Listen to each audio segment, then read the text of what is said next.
And welcome everybody to the November 2022 meeting of Manhattan CB1's Transportation and Street Activity Permit Committee. I'm Betty Kay, the chair of the committee, and I'm joined by Jess Coleman, who is my co-chair, as well as the district manager, Lucian Reynolds.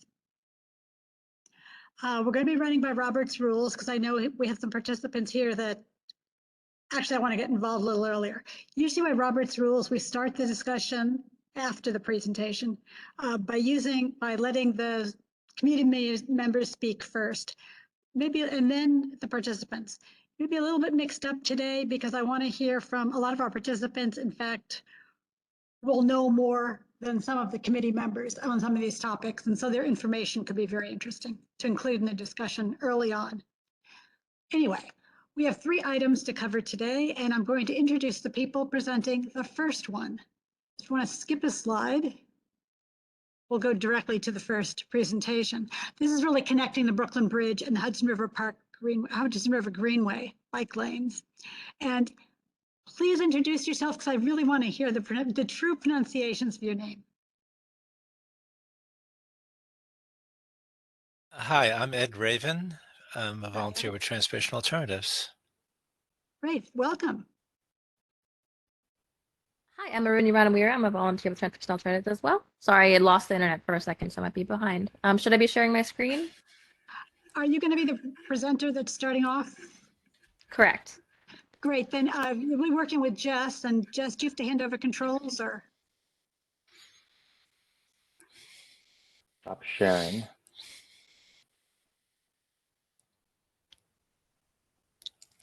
Anything else I need to do there? Nope, there you go. Great, then the floor is yours, Aruni. Great, thank you so much. All righty.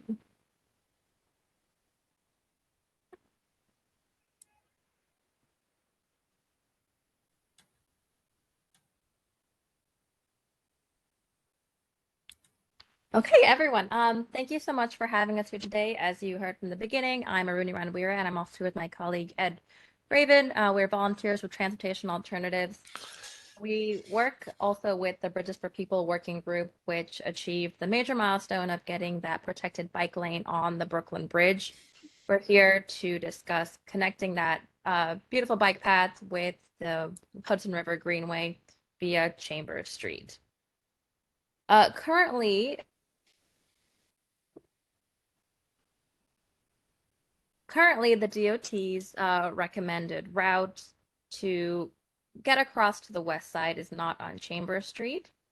It is actually to go westward on Reed Street on the paint-only bike lane and to return eastward on Warren Street.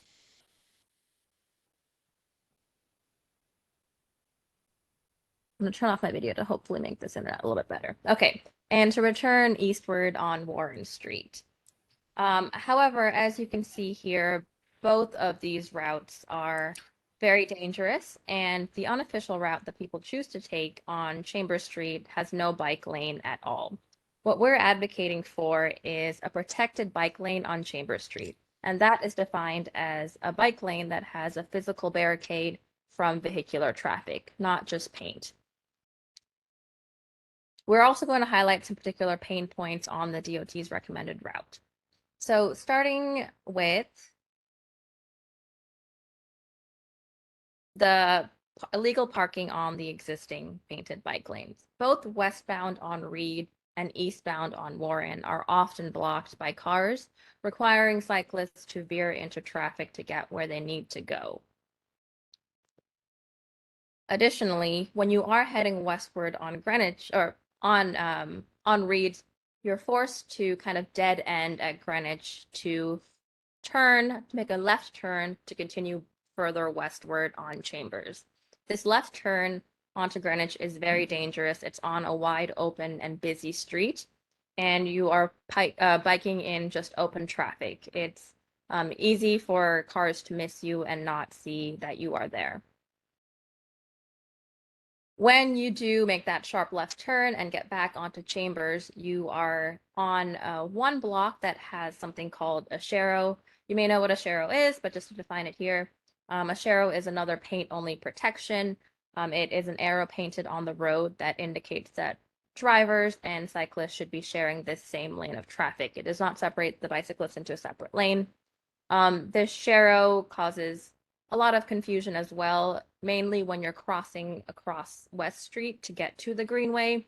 West Street is once again a large, wide corridor, and without a clear place for bicyclists to both start and end at the intersection, you're often competing with cars to have space on the road. Cars will often veer into your path.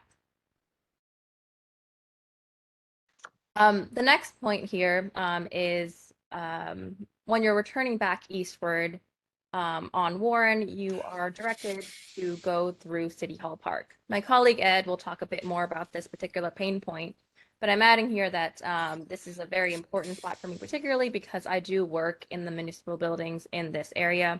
I live in Brooklyn, but I'm often coming here for work. And as a municipal worker, I'm walking back and forth down Center Street to get to the buildings.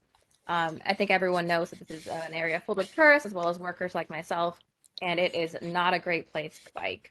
So with that, I will pass it to Ed to add some more detail.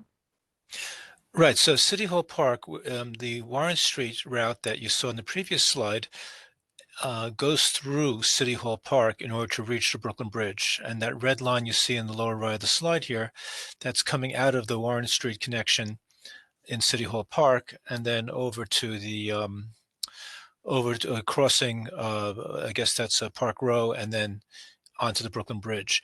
And there's a few problems here. One is simple access. The City Hall Park is closed at night. So if you're, I commute from Brooklyn to my job on Broad Street, and if I'm coming back at night, I may be coming back at 6. I might be coming back at 8 or 9. Depends what's happening. I don't want to know. I don't want to know whether the gate is closed or not. I've tried a few times. Sometimes I find it open. Sometimes I don't.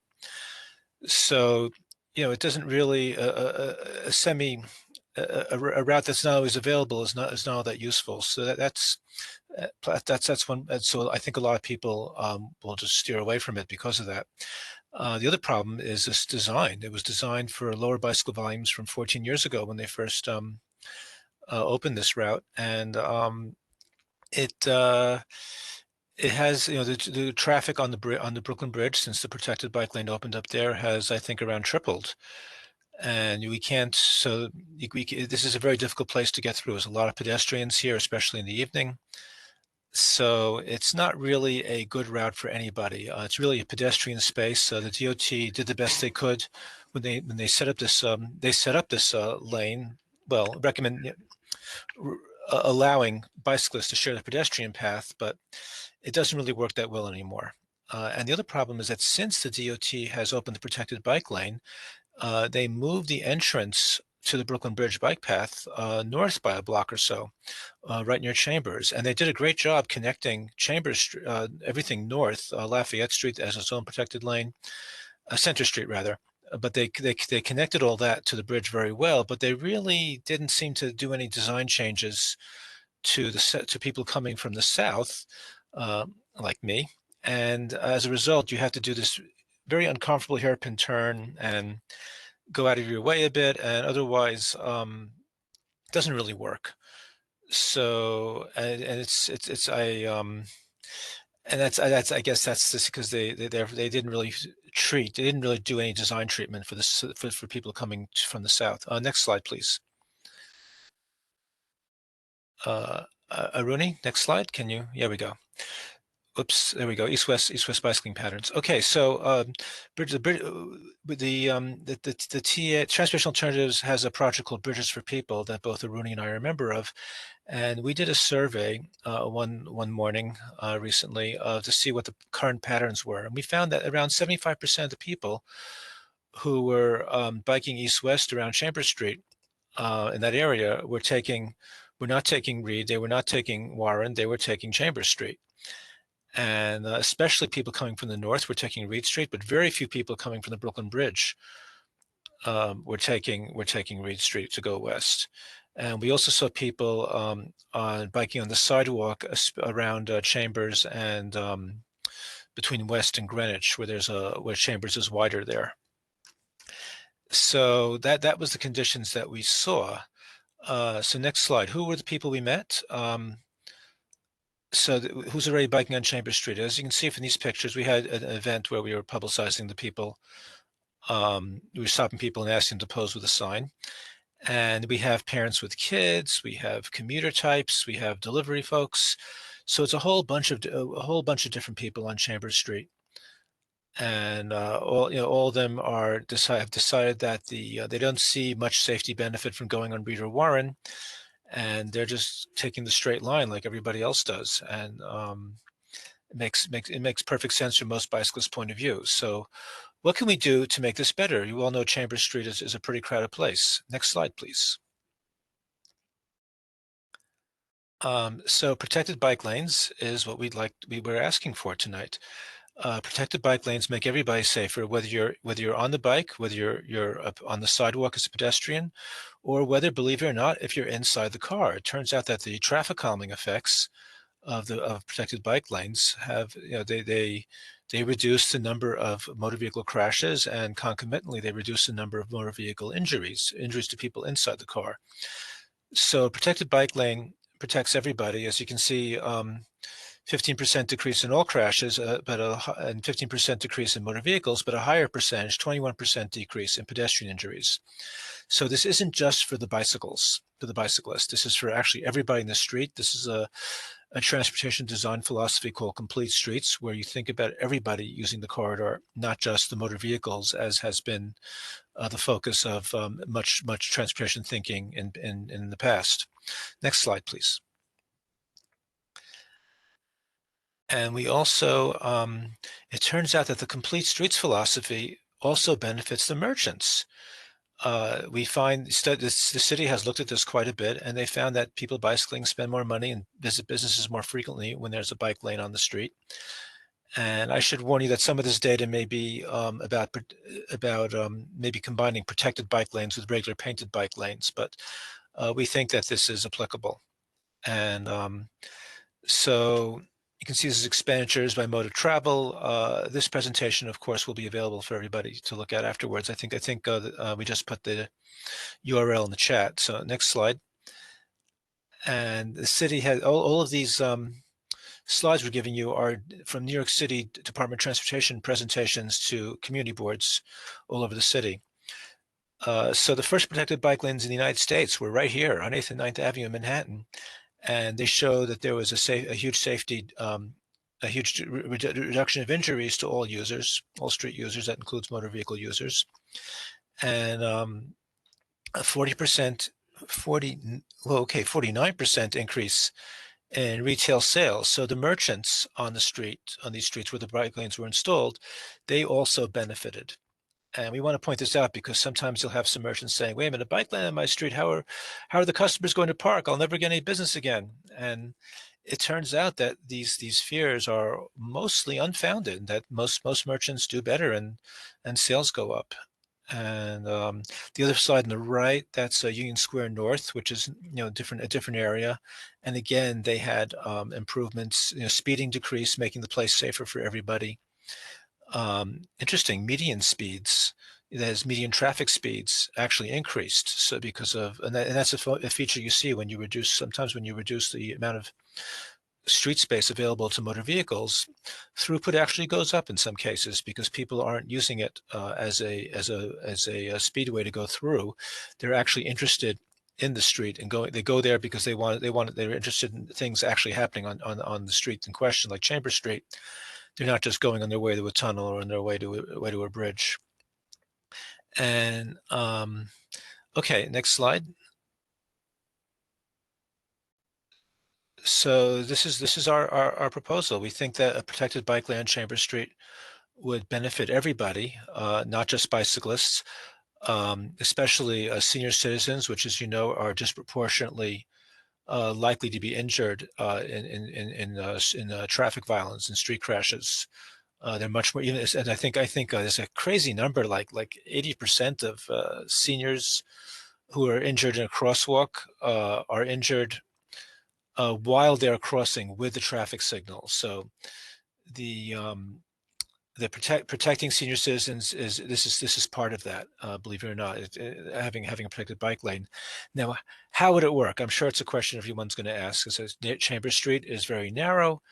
There's parking. There's one lane each way, and there's not much room for anything else. And we would leave that to the DOT. So we're asking that the board demand that the DOT study this and come up with some solutions. The solutions that they gave us previously with Reed and Warren, and the cut through City Hall Park, was probably because they didn't want to face removing any traffic space, removing any lanes from cars. But that was years ago, and things are different now. And if the community board asks for it, I think the DOT would seriously consider it, and they come up with some design proposals, do some measurements, and tell you what the effect would be. And this has happened elsewhere in New York City on some streets that are pretty narrow. So we're hoping that can happen here at Chambers. And that's the presentation. Thank you for your time, and I'm happy to, Bruni and I are both happy to answer any questions you might have. Thank you. I'm surprised I'm not saying hands yet, because I know that Cody had some things to say. Oh, I see a hand. Well, yeah, let me see. Cody, were you going to say anything, or do you want Eric to go first? Eric can go first. Okay. Eric. Oh, thank you.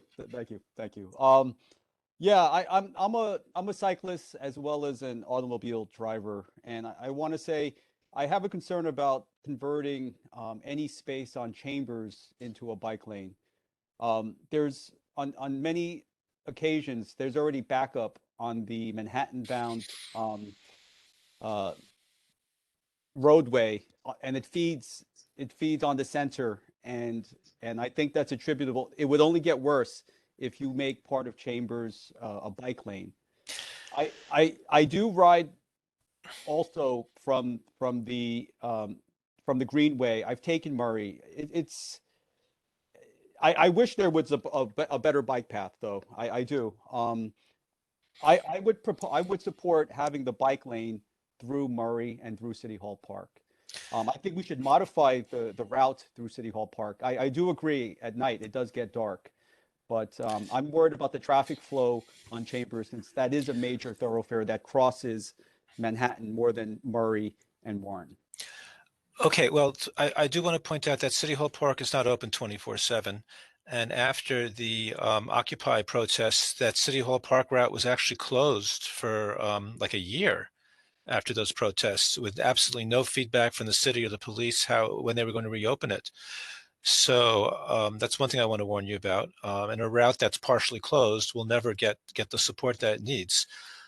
Second, regarding taking space away from traffic, I mean, yes, it would remove a traffic lane, or the street would be converted to one way. That's probably how the DOT would do it. But I would ask you to keep an open mind. I mean, who is the street for? Is it for the people who live in and work and shop in Community Board 1, or is it for the people who are passing through because they're in a hurry to get to the Brooklyn Bridge, or because they don't want to use the Midtown Tunnel or the Brooklyn Battery Tunnel because they're trying to save some money?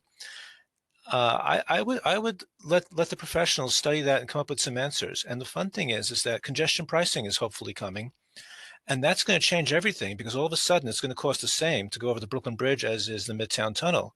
So maybe all those folks on West Street will just stay on West Street and take I'm sorry, not the Midtown Tunnel, the Brooklyn Battery Tunnel.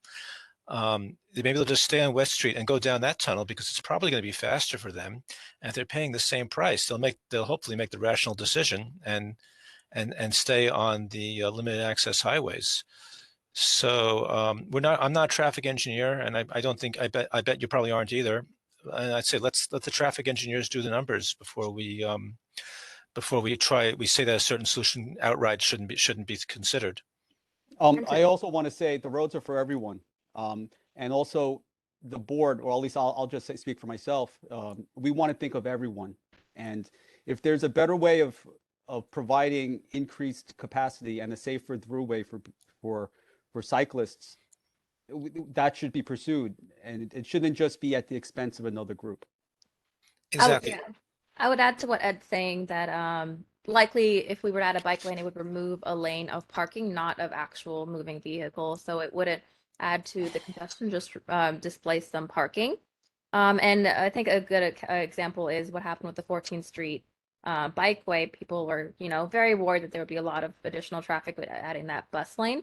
But instead, drivers just chose to take a different route, and the lane itself was fine. Yeah, let me go in and come down to our district, which will be a little bit more applicable, in fact. But if you look at Chambers Street is a major thoroughfare for people to travel on, which is why cyclists want to use it as well as car users, as well as everyone else. But in fact, it is a bus route, as is Broadway, Church Street, Murray Street, and Warren Street, all of which take buses, bicycles, and cars.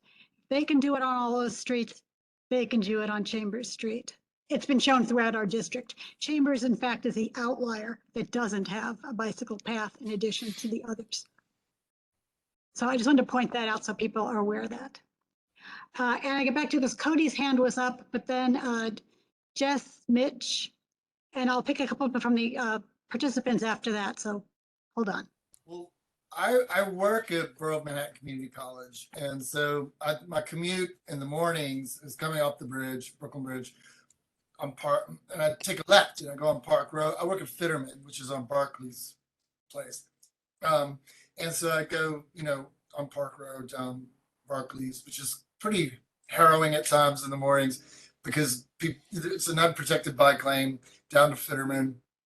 But some days I go to 199 Chambers, to the main campus, and I'm terrified of Chambers. And so, unless I'm really in a mood to angle with cars, because it's terrifying. I think the bigger picture, what this will do as far as connecting the Center Street bike path and the bridge to build out the network, so to speak, with the most logical, straight shot over to the Hudson Park Greenway is the most, it just makes perfect sense. I think too, the traffic calming that will result from that, especially the stretch, the southern stretch down by BMCC, where cars, it's much wider, and you often find people terrified to cross the street there at Greenwich and Chambers, because it's just cars just gun it through the intersections. There's a school right there, so that's just a thought.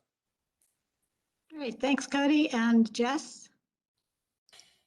At first, I want to just say I think this is an absolute no-brainer. The idea that we would ask cyclists to take a left turn on Greenwich Street or to go through City Hall Park just so that we can have some free parking on Chambers Street is like the absolute breakdown of civilized society. So I think that this is a clear no-brainer, and we should do anything we can to move ahead with it.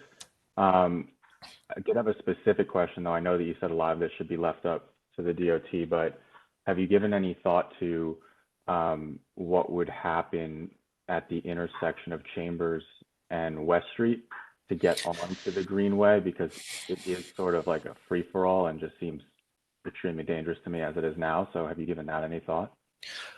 Well, we mentioned it as one of the pain points in the presentation, although we probably could have given more detail. But yes, especially going westbound, I believe you have to. It's multiple lanes, and you have to figure out on your bicycle which lane you want to be in. And there's drivers who want to make a right turn. There's drivers who want to make a left turn. There's drivers who, they're on their phones. They don't know what they're doing till they get to the intersection. The DOT would, I imagine that any study that they would do would include the West Street crossing, and that should be, if I was writing a CB1 resolution, I would certainly add that to the ask that they provide safe connectivity to the Hudson River Greenway as part of that resolution. But yes, you're absolutely right. That's a problem area, and as well as to a much lesser extent, going south from the Brooklyn Bridge is also a problem. And you might want to ask them to consider that too, in their work. But yeah, that's all things that you'd want them to do, and they typically, the people doing these studies would include, would either you don't understand immediately that they have to look at those issues as well, or it would be in the resolution you send them. Agreed. Thank you. And if there's other things other pain points you realize that talk about, definitely put them in the resolution. That's the DOT's job, is to respond to the community. That's right. Yes, they do. They took the Brooklyn Bridge for us, so what can I say?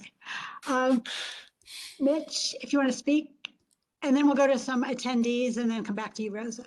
Okay, first of all, it would be nice to have a protected bike lane on every street because I want safety for everybody. And first of all, 14th Street is not even there's no comparison on 14th and Chambers. I think the only way that could ever be done on Chambers is making it one way. And to me, that's a non-starter because Chambers is not just for Community Ward 1. And I'm not a car owner, but you know, Chambers is a conduit. And there's already traffic calming because the traffic is always bad, and so there's very usually never speeding on Chambers Street. Number two, the pictures that you represented look like they were like somebody riding their bikes with their kids at 7 o'clock in the morning. Betty, you had said Church and Warren; those streets are wider. It would be nice to have it, but it would seem that you'd be impacting so many. It would be more of an impact. Number two, the person that said, well, they can just, they just want to save some money, not taking the battery tunnel or the thing. That's quite a voice of privilege speaking, because just because you have a car, and which I don't, doesn't mean that you can spend another $150 a week on tolls. So those type of comments when it comes to the money thing, they actually bother me. I wish Chambers Street was wider so there could be a protected bike lane, but and I'm not against them, but I just think on that street, at least from like the West Broadway or like up till after Broadway, that it would be a nightmare. So I would be against it, but I would before, I would like like Eric said, if they could explore a few other things, because I would like safety for everybody. Well, And Mitch, Betty, one thank you other for thing, saying- Betty, One I just wanted to second. ask you something else, Betty. Can I just correct a misconception? If I could, yes, you can. And then I just want to ask Betty something. So yes. I think you misunderstood me when I referred to the choice between going across Chambers Street to the Brooklyn Bridge and to the Brooklyn Battery Tunnel. I was saying that after congestion pricing kicks in, those two routes will cost the same, and motorists are much more likely to choose the Brooklyn Battery Tunnel because it's much more efficient for most of where they're going. If it happens, and it might not happen for a couple of more years, and so like just like the when there was supposed to be the L train shutting down for a couple of years, and then other things happened. So it's possible what you're saying is true, but it's possible that it's not true. So I'd rather not jump the gun. And then Betty, if I could just Mitch, ask, wait a second. Now Ed knows that he hit the third rail, so yeah, don't do that. In advance, so talk can to I the ask chair you my first. question, Betty? Yes, no, by all means, ask your question. Yeah, so the thing is, it would be nice if you can get experts on both sides for some of these issues where, and like I said, I'm for protected bike lanes and safety for everybody, but it would be nice if you can get experts because there's a reason why the DOT didn't want to deal with Chambers Street, because everybody knows logistically for 4 or 5 blocks, it's like thin one way, 2 lanes. And so it would be nice if you can get some experts so that there could be like a full balance of facts instead of just from transportation alternatives that is coming from one Mitch, side. wait. The resolution wouldn't be asking transportation alternatives anything. It would be asking the traffic engineers at the DOT. No, I understand it, but I'm saying you're inviting it. Like sometimes it would be No, nice they if you asked can. to speak. What? They asked to speak. If you would like That's to speak okay. on another weekend, But another month. you have the power. Like sometimes you invite people from different departments when you want to get a total outlook of pictures. In the different committees, they'll invite the sanitation to come in. They'll invite something to come in. So I'm just making a general suggestion that yes, transportational they alternatives invited to speak and more than welcome to. It would be nice sometimes to be able to have like a more holistic, like from a few different sides, because it almost seems like some of us are against the bike lanes, and I'm personally not. I want safety for everybody. But this is literally crazy unless you want to take a lane away from Chambers Street. Thank Well, you, that's Betty. not the only option, but I understand your sentiment. Yeah, and I'm not against it in principle, just logistically for this one street. And like I said, I'm a Let's leave it to the professionals is where we'd go with the resolution anyway. So don't worry about that. I mean, don't have to worry about that any more than anybody else does. I wish everybody would take the train and not have to worry about bikes or cars. Thank you. Or be a pedestrian. Yeah. Thank you, Betty. Yeah, thanks, Mitch. And I will get back to you, but let's go to some attendees because they are from our community and ride. And let me start with Marianne Braverman because I know that she's head of the Battery Park City Seniors and a cyclist. And then if Catherine Willis and Elizabeth, and finally Andrew would like to speak after that. So Marianne, if she could be unmuted. Lucian, Okay, I'm unmuted. thanks. Okay. When I just heard Mitch speaking, I tried to type into chat, but like, were you thinking like maybe AAA should present on behalf of drivers to balance everything out? I don't know. Anyway, That's ridiculous. That's not Yeah, what I meant. okay. That's ridiculous. Okay, I wasn't sure what you were thinking of. Anyway, I do remember when the bike path, I do remember riding the city when there was 0 bike paths. And when they did put the one in through City Hall Park, on day one, when I discovered it, I said, this is ridiculous. Because people wander. They don't respect a marking on the ground at all. So that was never meant to succeed in my mind. Somebody had said earlier that the southern sidewalk of Chambers, at least near City Hall Park, is extra wide. No, we're talking about the southern sidewalk of Chambers near West Street. Oh, near West. Okay. And actually the northern sidewalk too is also, I've seen cyclists on that as well, come to think Yeah, of it, yeah. in that spot. Okay. Okay. You know, I have to think about, I ride on 14th Street often enough. And while I know, you know, there's a difference between Chambers and 14th, it really has become much easier for people to cross, for bikes to get through, and buses. And I wonder if there is a way to make that happen on Chambers, because there's so many pedestrians in the area so much of the time that, and cars are a problem, getting across east to west. So that's definitely an opinion. I don't find the existing lanes problematic or the existing recommendations problematic as I ride. But on the other hand, I know the neighborhood like the back of my hand. But other people who might go across Chambers from the new Brooklyn Bridge bicycle path would be bewildered to death when they reach Greenwich and they're supposed to be turning a different way. And so that's a problem, that so many things are not clear for people the first few times they use them. And did I hear, I don't really notice certain things when I'm biking. I'm looking more at moving traffic.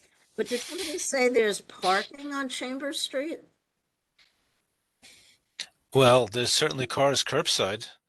Okay, legally or not, I don't know. Those are- Yeah, I hear you, because it would seem to me that there, you know, if parking were removed, that would allow more space for everything that has to happen. So that would be a plus, if that could be part of the plan. Again, yeah, I want to remind everybody, the role of the committee, and this has been asked by Ed Pinkar, who is the Manhattan Borough Borough Commissioner for the DOT. We identify problems. We do not identify solutions. We Okay. ask for what we want, which in this case would be Chambers Street, but we don't have to worry about being traffic engineers because we're not. So let's do what the DOT has said. They're going to ignore anything we write with our suggestions anyway as unprofessional. So we can But, you save know, that part of the conversation. And if I could just add one more comment as a bike rider and as a pedestrian, below Chambers Street on like Park Row is horrific. I got knocked down on my bike by some guy on a scooter who was coming out from between parked buses. And he was very polite and helped me get up and going again. But he said, well, I couldn't see between the buses. I said, if you can't see, you're not supposed to just go ahead. There's so much basic, I don't know, sense that people don't have. So I do agree, and so that area needs a lot of work because what was done north of there on Lafayette and Chambers and Center Street is fabulous. Well, good. Glad to hear a Yeah, happy yeah, that's customer on great. something. That's great. Some things get done right. Thank you. Then let's hear, I think it was Elizabeth, Catherine, then Elizabeth, then Andrew. Was that the order or was it? Wait, unmute Elizabeth or Catherine. I may have the order reversed. Hi, can you hear me? Yes. Hi, this is Catherine, and I just want to thank you so much for this presentation and for Bridges for People. You know, I am primarily a pedestrian, and I also take the train and the bus, and I bike. And I really appreciate that members of the committee are saying that they want safety for everyone, because I totally agree. The main issue is that cars already have 75% of the street space, so we need to make space for everybody who isn't in a car. And I think it really speaks volumes that there are already so many people biking on Chamber Street, despite how hazardous it is, because it just makes sense. Like, it's just a straight line from the Brooklyn Bridge, protected bike lanes, which have increased volume so much, which is a good thing. Like, we need more people biking for the sake of, the environment and for our health and for, actually getting fewer cars on the streets. Someone said it was like a no-brainer. And I feel that way too, even though I know, of course, there are challenges, but, that's the beauty of us all working together to make this happen, because it would be an incredible, amenity in addition to Chamber Street. So thank you very much. Thank you. If we can have Elizabeth unmuted.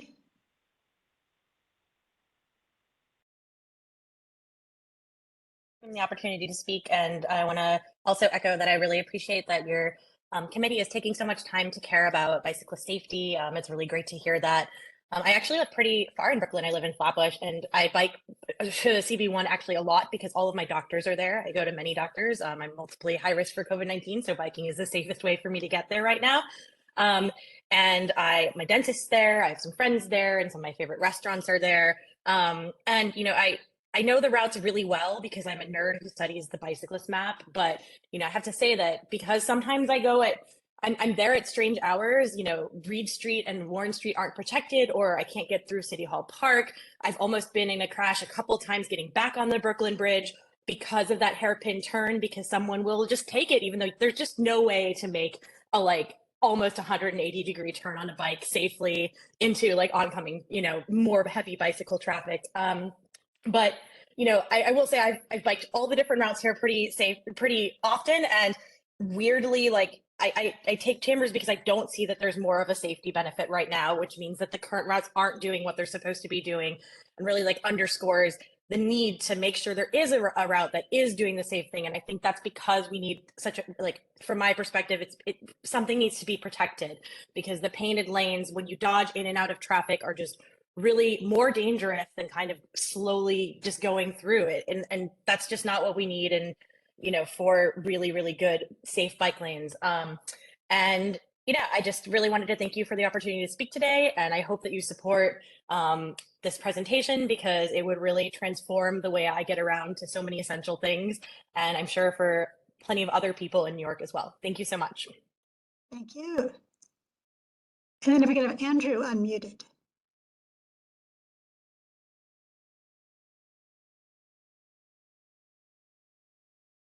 My name is Andrew. Thank you for the opportunity to you know, look at how we can make this biking and just for everybody through that area safer. It's really important, like with the new lane on the bridge and then getting to the west side, it's always such like a challenge. A friend of mine, relatively new to biking, but she's commuting from where we live in Brooklyn over to Chelsea.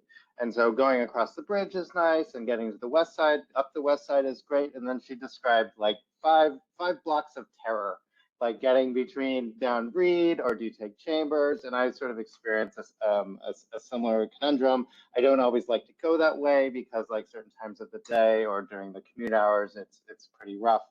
And so I really hope that, you know, I don't live in CB1, but I really hope that the board considers passing the resolution to ask that the, you know, improvements be studied. I think it would be a really sort of great, like, it's really only a small sort of chunk. I know it's very important and a lot of people use it in a variety of ways, but it's a really important connection between two great safe pieces of infrastructure. And so that's why I wanted to come here and speak tonight, because I do pass through there and it like is not safe. So thank you for you know, the time, and I hope you consider passing the resolution. Thanks. Thank you.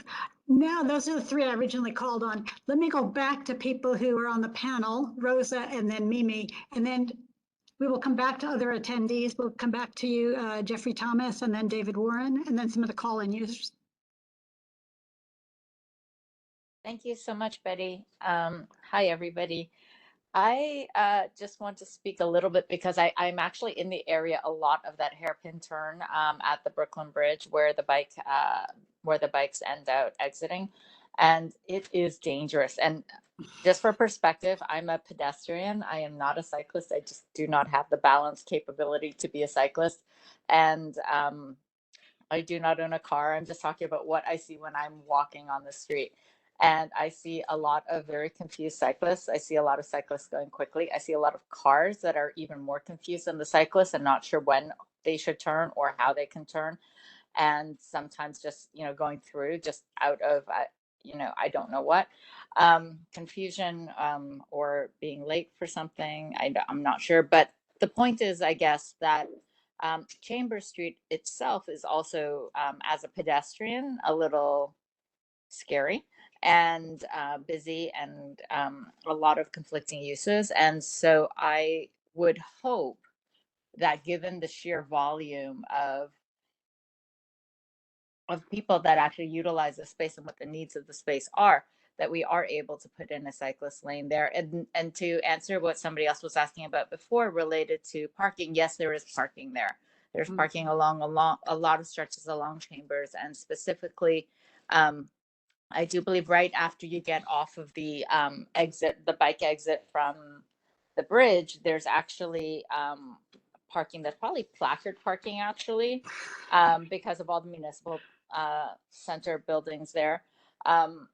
So I personally think it would be really wonderful if we could perhaps relocate or eliminate some of that parking and actually have a safe cyclist experience. And the other thing is, just as a pedestrian again, wanted to confirm that for some reason, and I do not know why, and I'm not a traffic expert, but when there is a bike lane there on various streets, it seems to me a safer crossing experience as a pedestrian.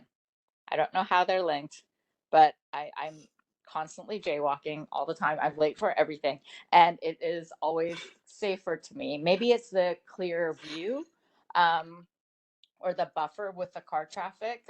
Not sure, but it is safer. So that's my 2 cents. Thank you very much for having this conversation. That intersection is super dangerous, and yes to a bike lane on Chambers. Bye. Thanks, Rosa. And I'm only laughing, not just because of what you said.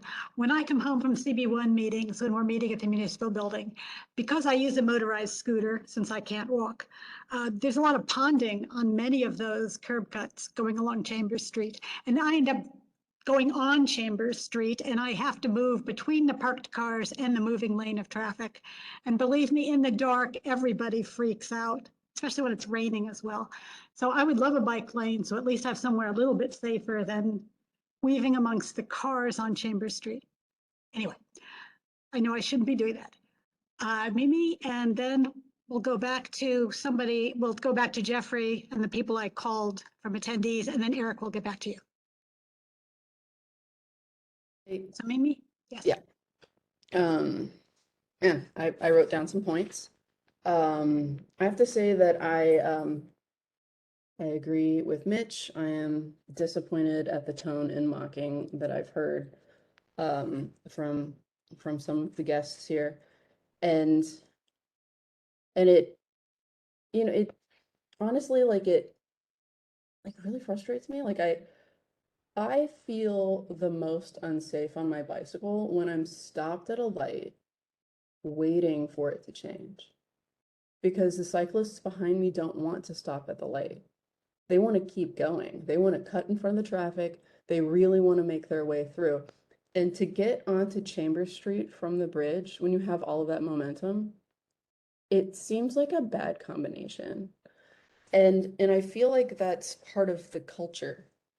And I think that, you know, as a cyclist, I know that I'm in the minority for being a rule follower. I think that it's a lot safer if everybody's following the rules. If we understand how predictable traffic is, we can avoid issues. Like the rules already exist for a reason. Like we have, you know, we pass on the right, we stop at lights, we, you know, wait for the crosswalk before we start going so that we don't bump into pedestrians. These are rules that I've learned in defensive driving courses and in driving courses. And it's because I am also experienced in driving that I know these rules. And so I think that a certain level of education could be useful if we're going to have such a turn in like the most busy part of that area. Like I used to live in that building right above Eric's head. And I would look down at that intersection every single day. I have time lapses for years of that intersection. I've watched it during snowstorms where people get stuck. I've watched cars hit delivery drivers. Delivery riders.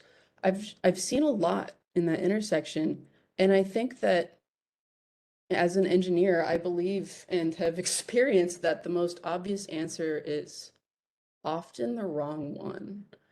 It's a complicated problem. I think that just like if we don't find a really good solution to this, we're going to be stuck with a bad one because it's already been solved.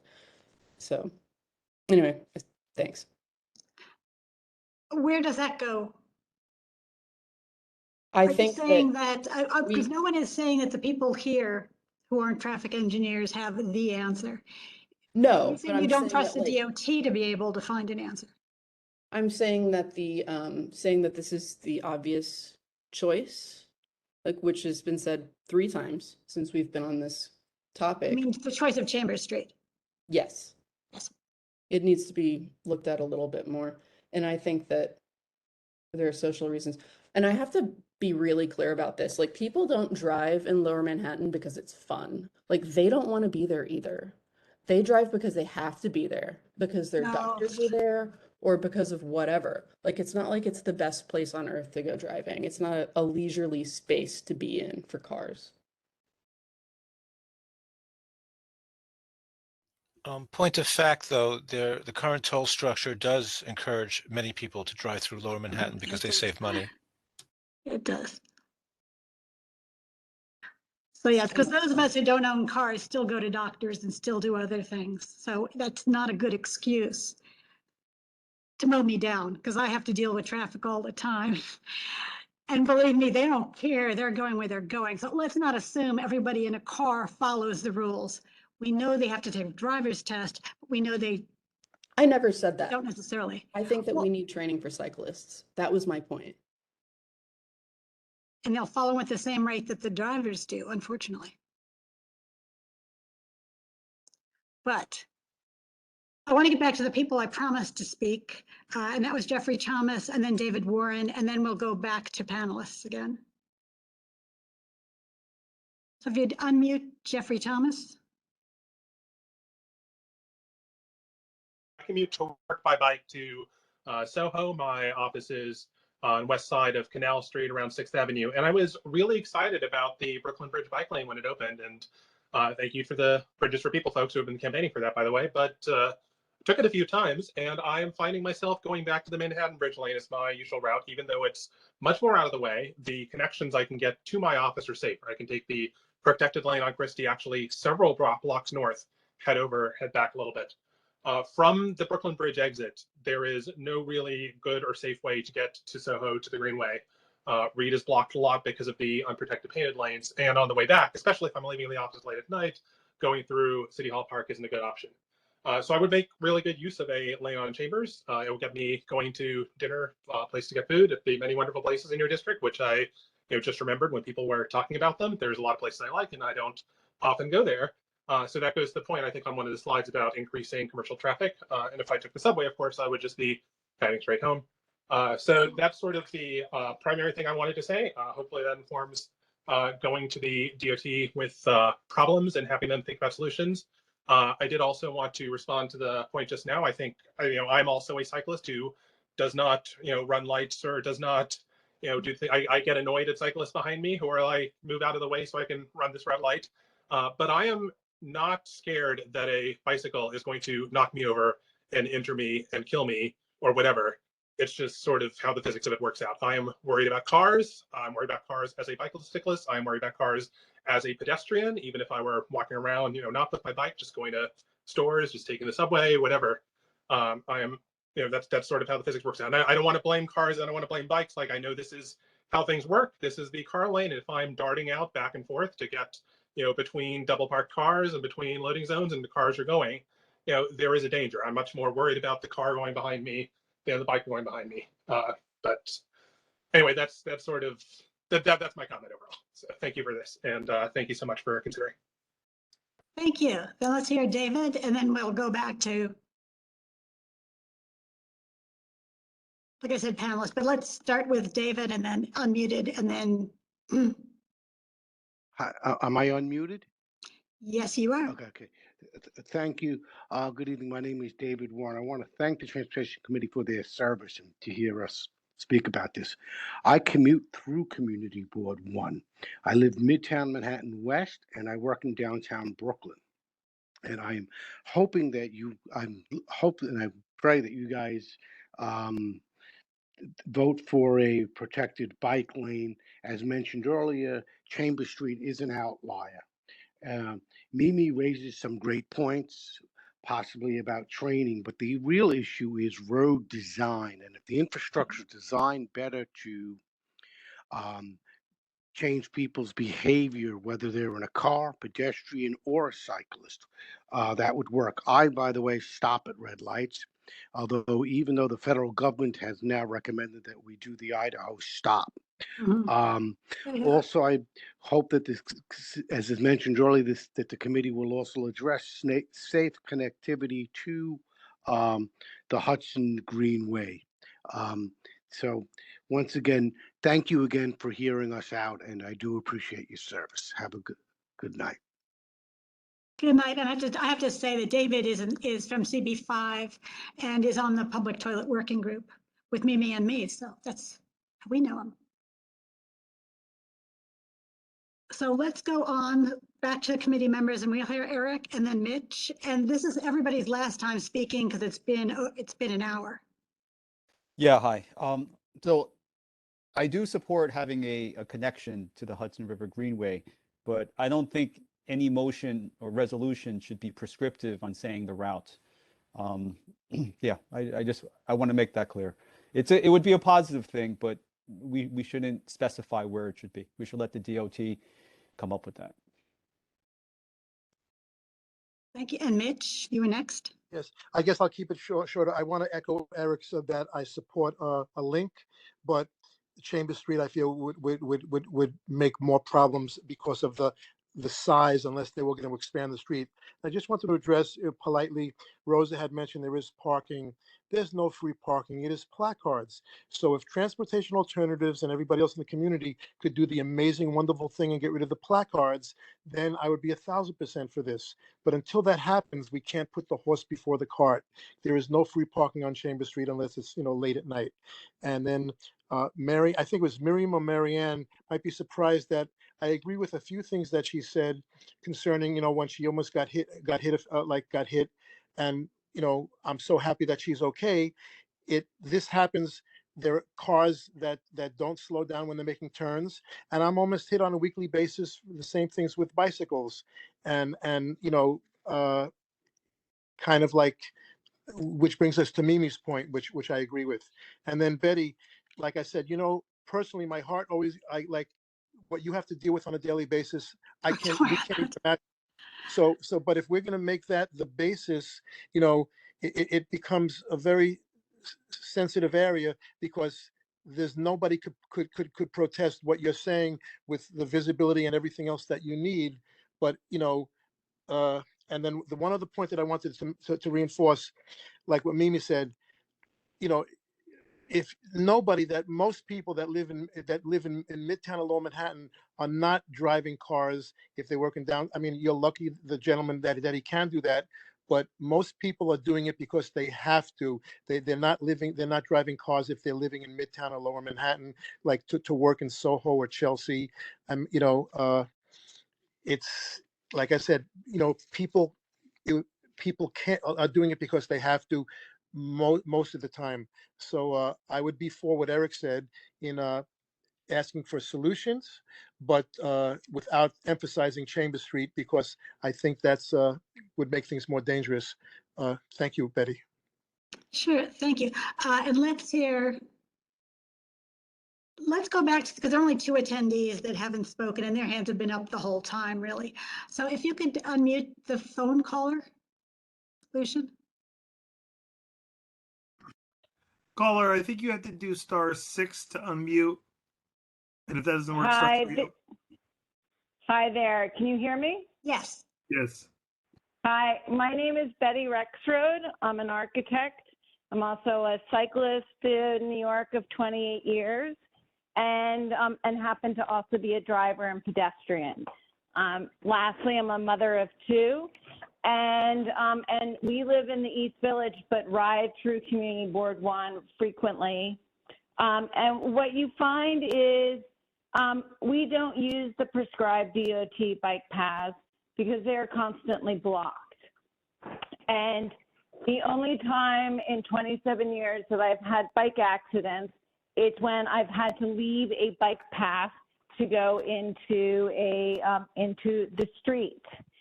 And so I choose, and I find the safest route currently is to ride with traffic down Chambers Street and behave as a car in the same lineup as everybody else. And that is, that is the most direct path from the bridge to the west side, to the colleges, to the elementary schools. And you see a lot of families that are going back and forth.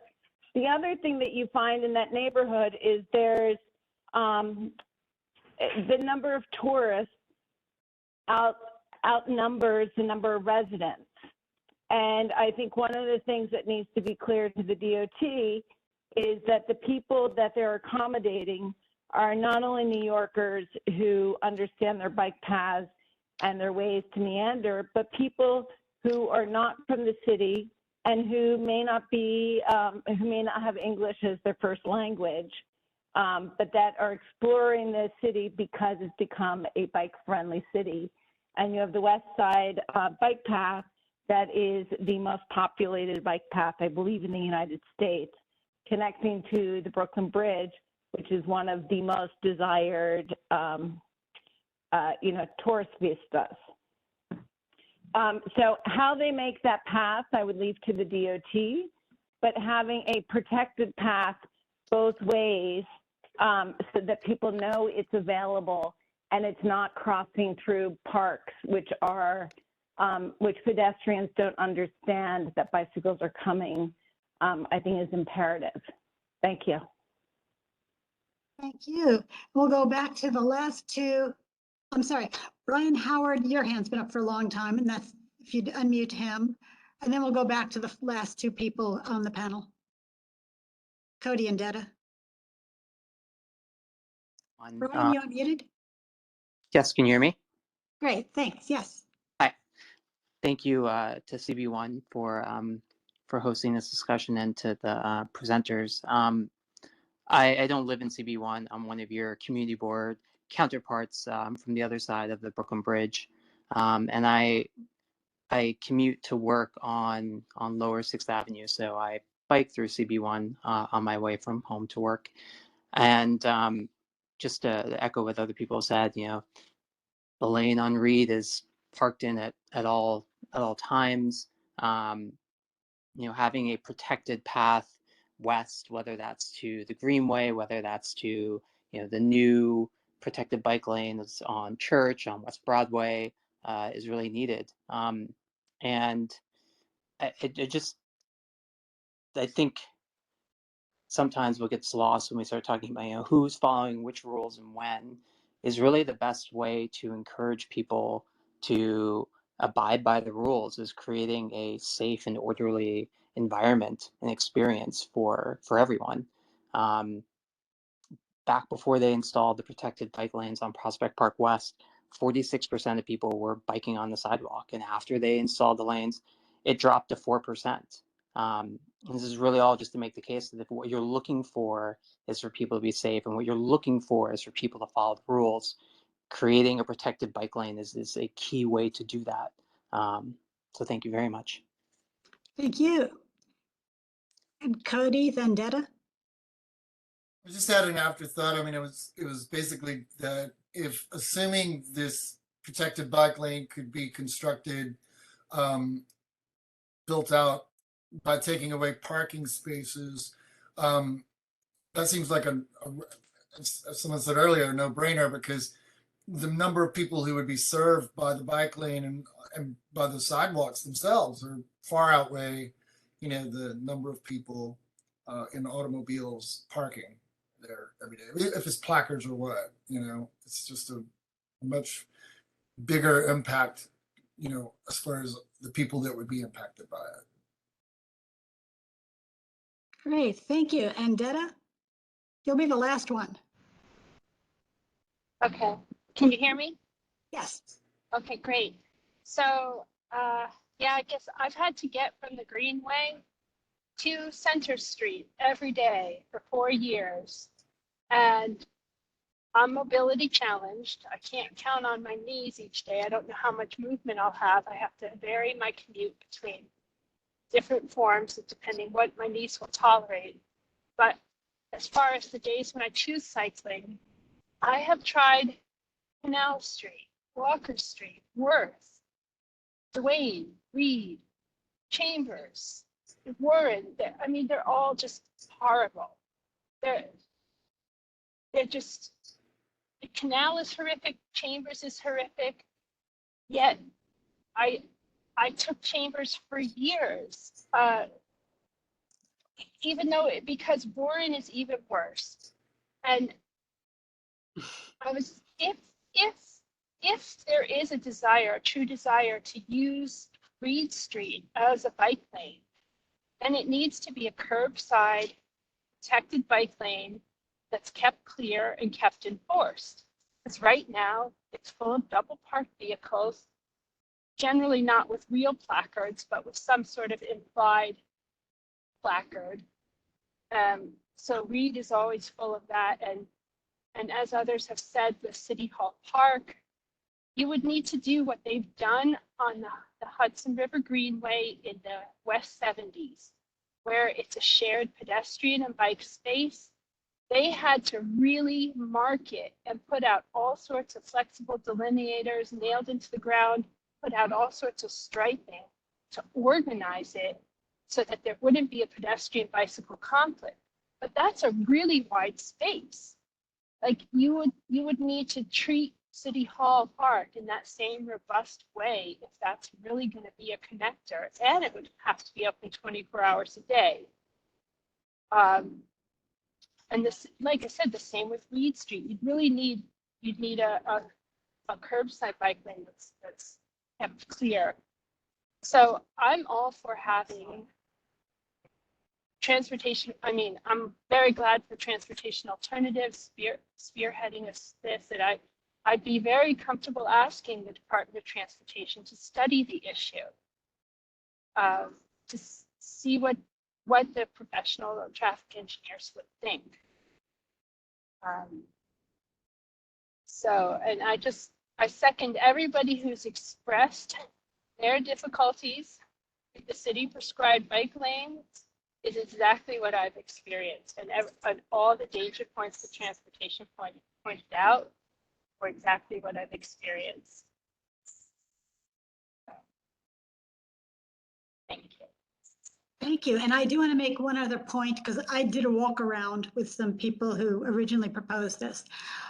Even if you forget getting in and out of the district, and in fact, the Greenway is one of the major ways of getting in and out to the north parts of Manhattan.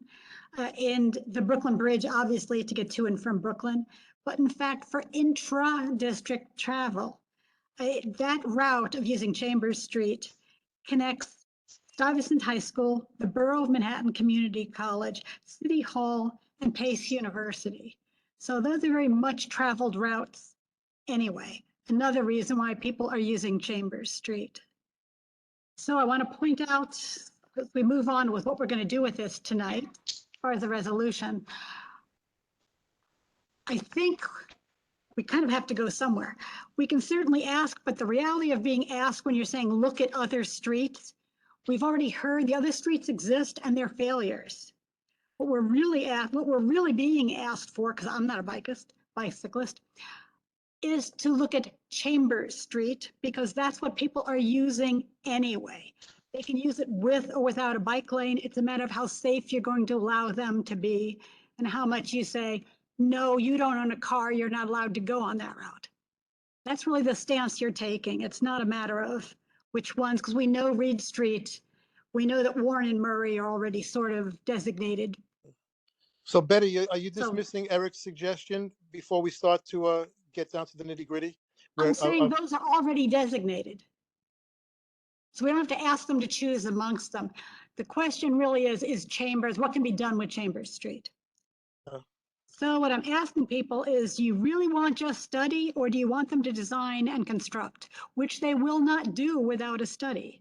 Okay, then Betty, then this resolution should say a protected bike lane, right? Because the Yes. one in Warren, it's not protected. So if we just say that, state that the DOT should study finding a protected bike route to the Hudson River Greenway without identifying the street.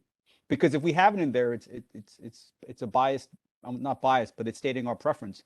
And well, I don't have one. I don't have a preference. But it should But the not people be coming to us stipulated. do.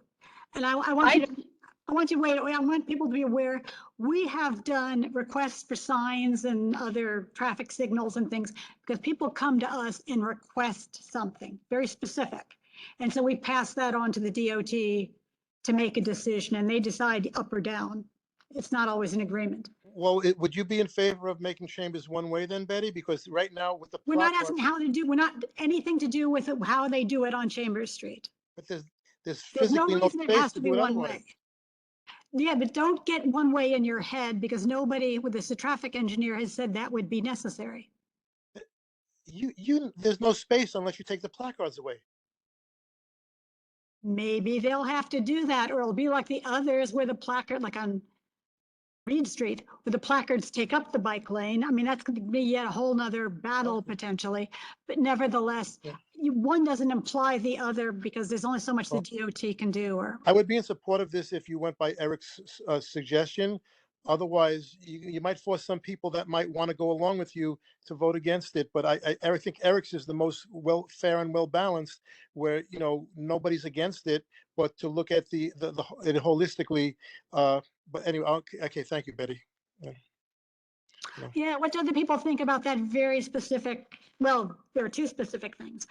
One, I was going to ask them to design and install protected eastbound and westbound bicycle lanes, and what they're between the Brooklyn Bridge and Route 9A. I think that's what Eric was mentioning. That's okay. Yes, no, I get that. The two questions are, one, do you mention Chambers Street? And the other one is, I forgot the other one. So let's do Chambers Street first. Yes or no? No from me on Chambers, yes for your first suggestion. Same here. Same. I'd say mentions Chambers Street. I don't don't see a have consensus downside in yet. mentioning, I don't see a downside in mentioning I don't what either. is the clear, like clearly the most viable option. I thought The I thought we problem all is that agreed we're any not traffic engineers. The problem is that No, any street north of Chambers is not a through street all the Yeah, I way. know, but Denny, Right, wait, that's the Dana, we're thing. not talking about that. I want to answer Okay. Eric's question specifically. What we're doing is not being traffic engineers, but addressing a specific request. What you're saying is you're being the traffic engineer and saying somewhere else is equivalent. They're saying Not. this is the route, yeah, this is the route you want to take to get to these destinations. This is the most direct route. This is what we want. Please analyze it. But by there's no stating Chambers Street space. states that we have a preference for it. When I ask for a stop sign, it doesn't mean that I'm asking for a preference on that corner Oh. versus another corner. Benny, that's a spin. You're too smart for that, Betty. You know that there's specific difficulties with the width of Chambers Street, but But we don't I know think that. I know that I don't need to be a traffic engineer to see it with Can we my hear from eyes. Lucian? I mean, what your first suggestion seems to, I mean, I think everybody would be on board with that. Okay, I'm sorry. All right, I'll be quiet, Betty. I'm sorry. Carrie, your voice on this? Yeah, I was just thinking that that maybe we ask for the study and ask that they consider the protective east-west connection to the endpoints that we desire using all three options. Ask them to do a study of all three streets. And I'm have going them to come leave all back. streets out then. I'm sorry? And I'd go with Eric's solution, leave all streets out. And we Don't already name a have two street at that all. exist, so if But you're. there's two poor quality ones that. Right, but so if we're not the engineers, then we're asking them to study how to have a safe and protected bike lane on east and westbound on one or more of those three streets. Well, actually, the whereas mentioned the three of them and the pros and cons of the three. Murray and Warren, they're not protected. Betty, can I make a Exactly, so comment? the study would Yes, allow and- them to And determine Reed is whether not or a not through those are too the street. best bogged down. Reed boundaries is not a through street. protected. Yes. Lucian, yes, please do speak.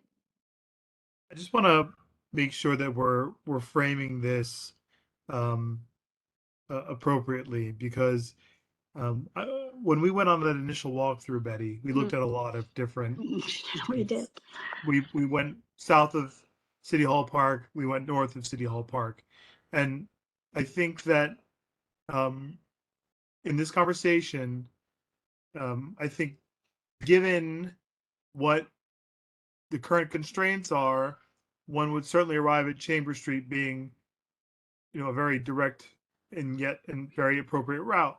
However, I do think that we are looking at this from a viewpoint of scarcity here, where the streets are currently designed to force people through Chambers Street because Warren doesn't provide any more protection nor direct access than Chambers Street. So why not just take Chambers? However, if we're asking DOT to do a major rethink about how people access the Brooklyn Bridge from the Greenway, I think my sense is, we've also looked at, the south side of Park Row, which is completely underutilized and could absolutely be reapportioned, and and how Barclay and Vesey and all these other pieces make a better whole.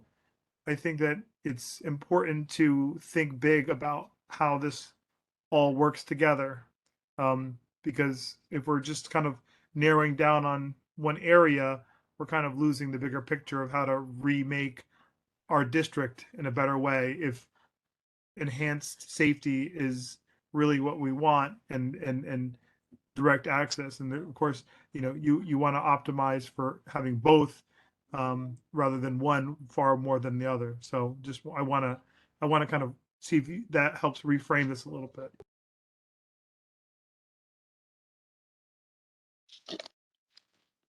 Okay, let me suggest some wording and see what people think. Manhattan, this would be, therefore be it resolved, Manhattan Community Board 1 implores the New York City DOT to study, design, and install protected eastbound and westbound bicycle lanes between Route 9A, West Street, and Center Street, all going on to the Brooklyn Bridge. Be it therefore resolved, excuse me? I said, sounds good to me. Same here. Well, thank you. Fine. Can we add that it should be protected? Or I might have missed It does say install protected eastbound and westbound. It's in there already, yes. Right, and the reason I left them separate was I don't care if they're together or it's a two-way on one side of the street. I mean, I don't really care, as long as both are there. Be it further resolved that MCB1, us, urges our elected officials, Councilmember Christopher Marte, Manhattan Borough President Mark Levine, and Mayor Eric Adams to support and to help secure protected two-way bike lanes between the Brooklyn Bridge and the Hudson River Greenway.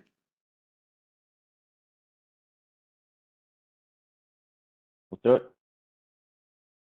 Yeah, I like it. Yeah, Lucian, would you like to take a vote? Does that second one mean that it has to be, you say a protected two-way bike lane? Does that mean it's as opposed to the other one where you said it was an eastbound and a westbound? Are you trying to? You know what, why don't I make them parallel and say the same thing? So protect the eastbound and westbound.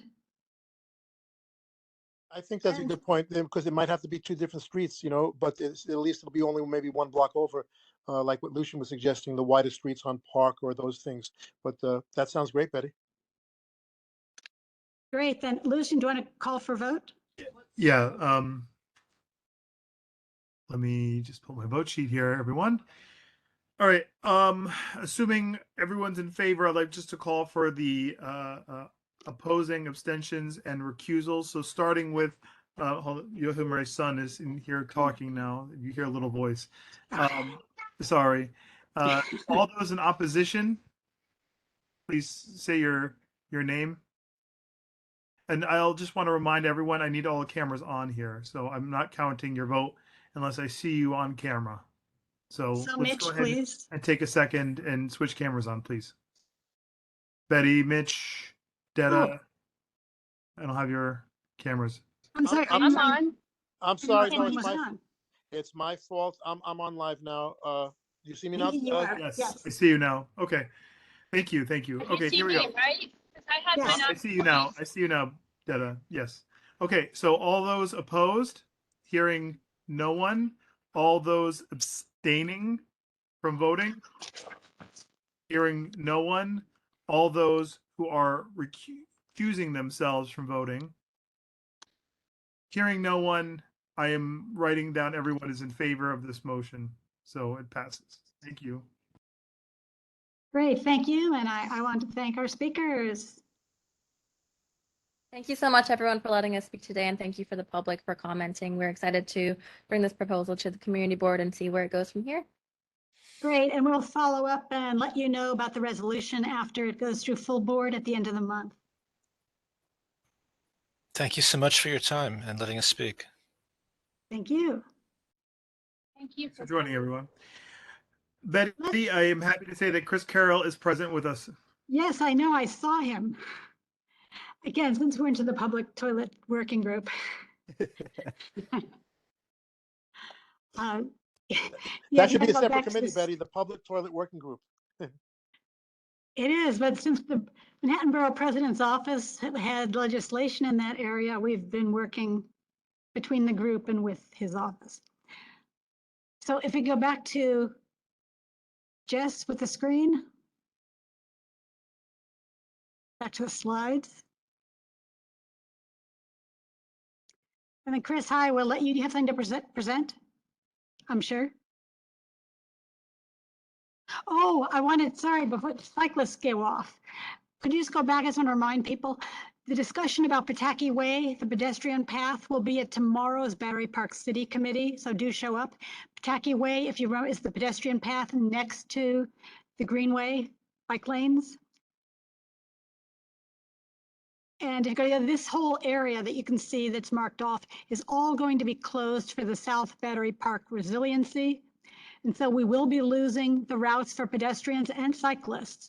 that use the Esplanade, those that use the sidewalk on this side of Battery Place, going all the way around the corner and by where Battery Park itself is. So for those who'd like to speak or to opine on it, the photograph of the other one was taken right about here at the start of the walkway. So people know where it is. Thank you. We can go on to the next. Is there any way of enlarging that to take up more of the screen? Ah, maybe it's just me. Thank you. And I'd like to welcome Chris Carroll. Thanks, Betty. It's always nice to see you. Good to see you. It is the odd occasion that we're talking about something together that isn't bathrooms. But, you know, happy to do it anyway. And I'm really glad to be here. Appreciate the invitation. And honestly, this is something we're super excited about in the Borough President's Office. So really, really excited about talking through this a little bit. The Borough President has been watching a lot of things that have been going on the street, and we've been spending a lot of time this summer talking about transportation all the way across Manhattan.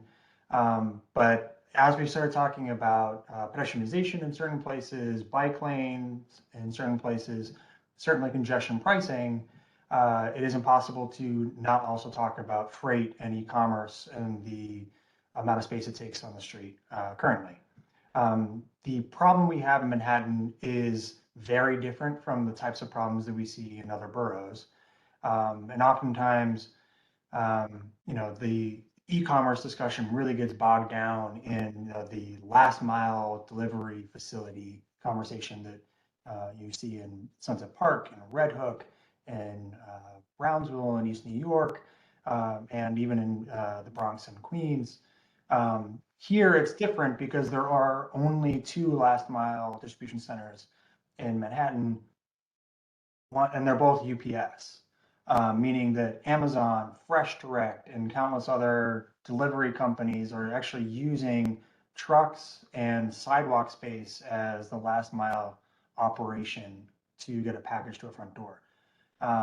This is a big deal because we're getting, you know, by a conservative estimate, 2.4 million packages a day in New York City, or in Manhattan, excuse me. And the vast number of those are actually below 60th Street. And that's, you know, only going to be increasing as New Yorkers continue to show that they have an interest in having packages delivered directly to them, preferably the next morning or afternoon. The challenge, obviously, is that, you know, New York City wasn't designed for this. Whether it was, you know, in a commercial corridor that, you know, you would think of as being welcoming to delivery, the volume we're seeing, no one was prepared for, and obviously residential neighborhoods, this wasn't, you know, the intended use of the street or sidewalk.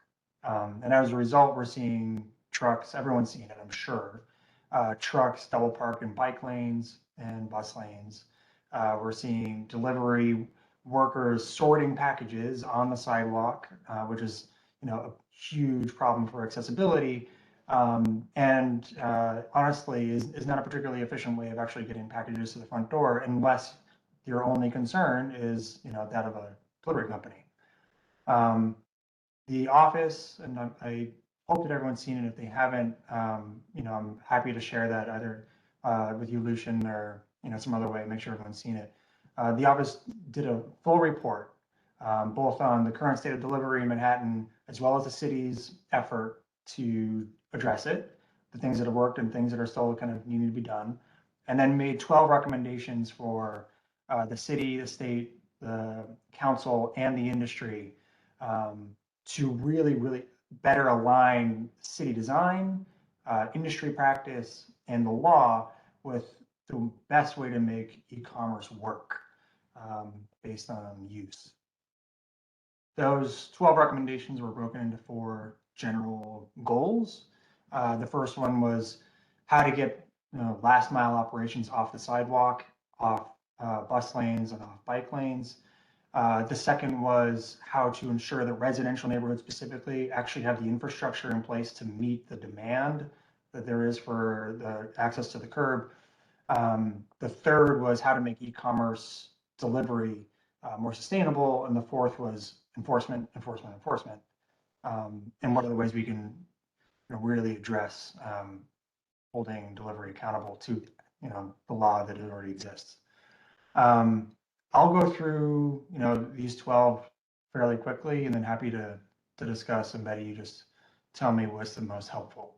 For goal 1, which is getting delivery off the street, and I'll start actually. The first thing I'll say is nothing is a silver bullet. Everything is kind of, we need to do incremental pushes on a bunch of different ways and be super creative to really address this problem. So you'll get that flavor, because nothing is going to change the world for anybody on any individual single recommendation here. But this first one is, how do we start using parking garages that may be underutilized, potentially as last mile for fulfillment centers? The New York City Council has advanced legislation, and DOT has gotten responses to an RFEI for micro distribution hubs. And we think that there's actually an opportunity to use parking garages, if there are any that are underutilized, for potential overnight warehousing that then allows for the next day delivery of packages. That would get them, truck unloaded faster, and would make it so that it's not being done on the sidewalk. It's being done in property off the sidewalk.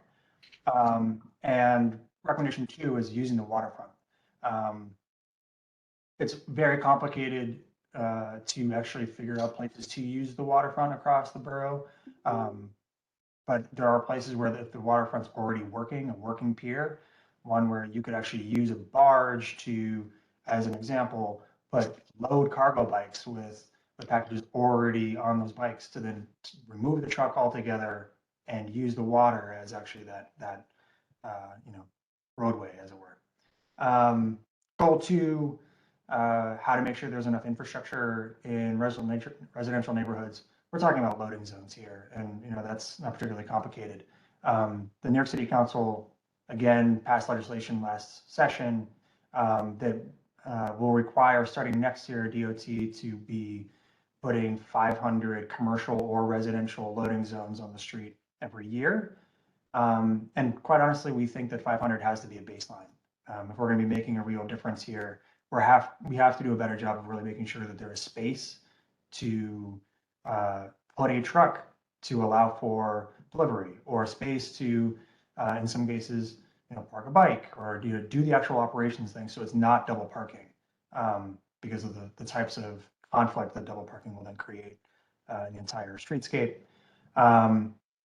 Second strategy there would be to actually create a neighborhood parcel locker program. It'll only work in some places in the city. It won't be perfect everywhere. So it has to be only in places that are with a wide enough sidewalk, for example, with ample lighting, as an example.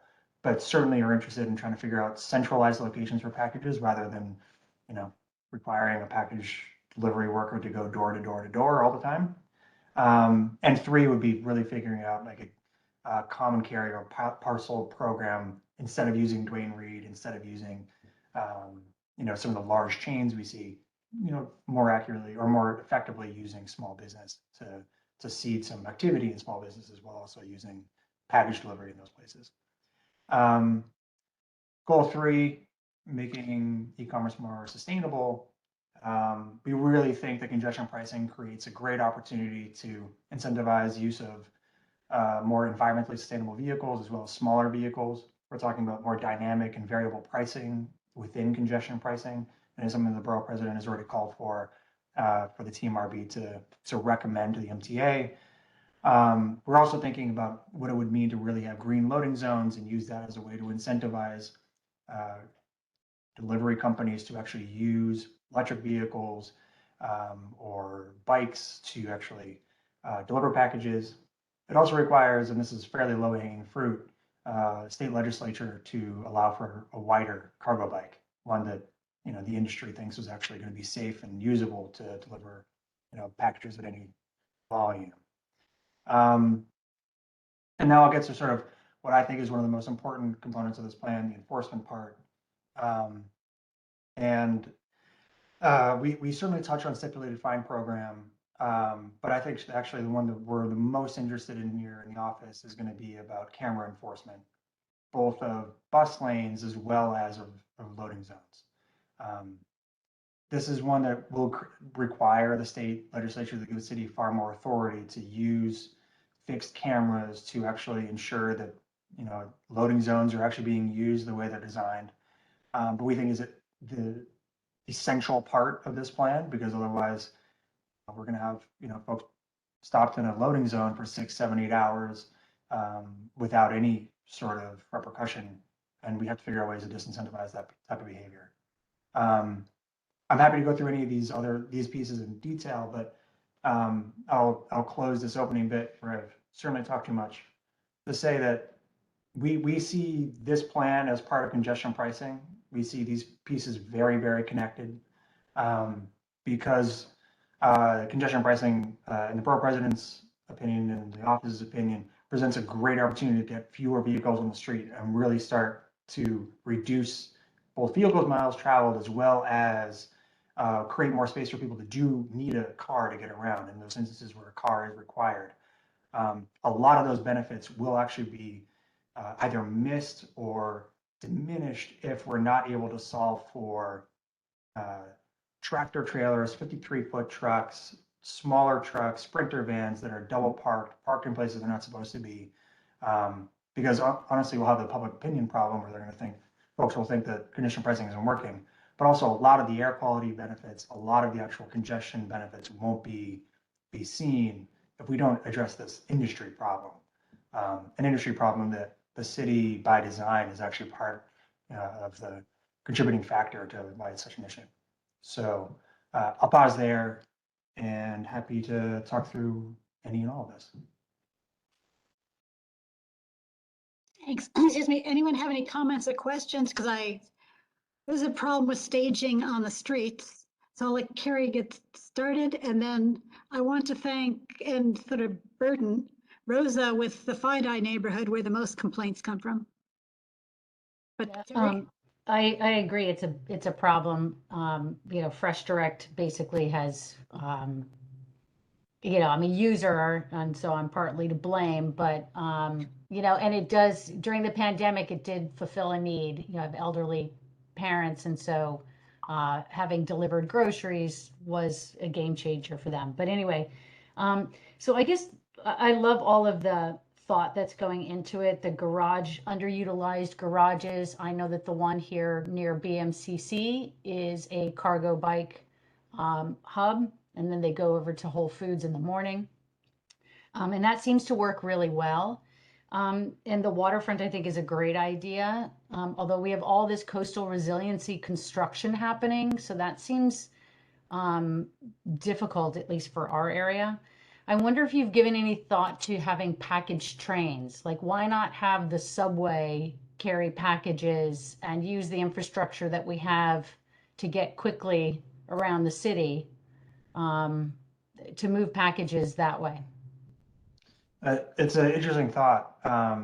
First, on the resiliency component, totally right with all the number of projects going on. In some instances, they're actually, because EDC is involved, they're figuring out places they can create more ferry piers. Those, to me, it sounds like an opportunity. If you're going to create a working pier, I want to see that as an opportunity to actually move packages without a truck ever involved. The subway idea is super interesting because there's actually been an example of folks working on behalf of Amazon using the 6 train, using the 1 train to load up shelves worth of boxes on public transit.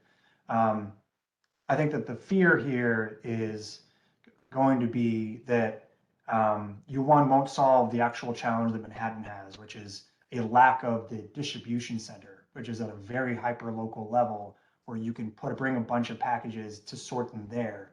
You'd still have to solve for where packages are being sorted, and a subway is still a public space. So I'd rather not be using, for the benefit of any company or even for the benefit of the package delivery process, the public space that we're relying on for transportation, where there are plenty of opportunities at the street level and preferably off the street that you can actually do that sorting component.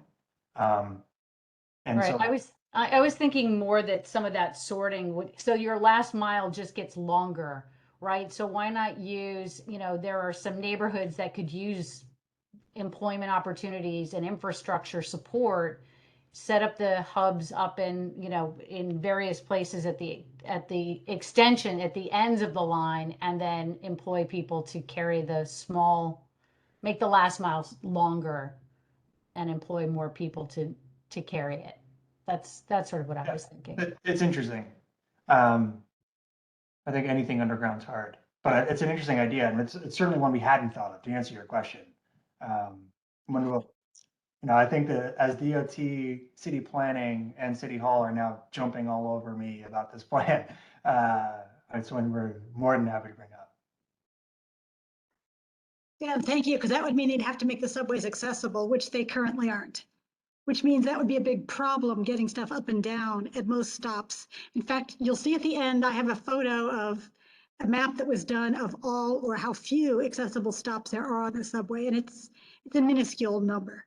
Right, but imagine if Amazon had an interest in shoring up the subway and making sure that there was elevator access at all of those stations. No, it's an interesting thought. And in fact, I'm gonna let Eric speak, and then you can get ready, Chris. I'm gonna talk to you about the blue highways. Oh, yeah, hi. I'm asking, is it a scarcity of commercial parking spaces? Or is it a combination where the delivery companies, they don't care? They'll just do it wherever it's easy, and no entity will enforce if they double park and do their distribution in the street. All of the above. I think that's the kind of glib short answer. Honestly, we don't have nearly enough loading space in New York City, whether it's commercial or residential. And something that we don't dive deeply into this report, but is very important and something that you talked about, are the labor law challenges in the e-commerce industry, where independent contractors are incentivized to get the package done as quickly as possible, delivered by any means necessary. And so when that's the case, and your employment is, on the line, you're not going to circle the block 4 times looking for a place to park. And that's certainly a challenge. Certainly not the delivery worker's problem or fault, and certainly a challenge both at the state and federal level, the labor law kind of challenge. But we have to figure out a way of addressing it. And I think that we can control the amount of space component far more easily than we control the labor law part, because it's at the federal and state level. Thank you. I'm sorry that I don't know how many of you have or have not seen the Borough President's report on last mile deliveries. I will send it out so everybody can get the link and read it, because it is quite detailed. And when Chris is saying these things are all interrelated, they are, and it's very clear when you read the report. And that may be necessary before we can even talk about a resolution next month. People have more familiarity.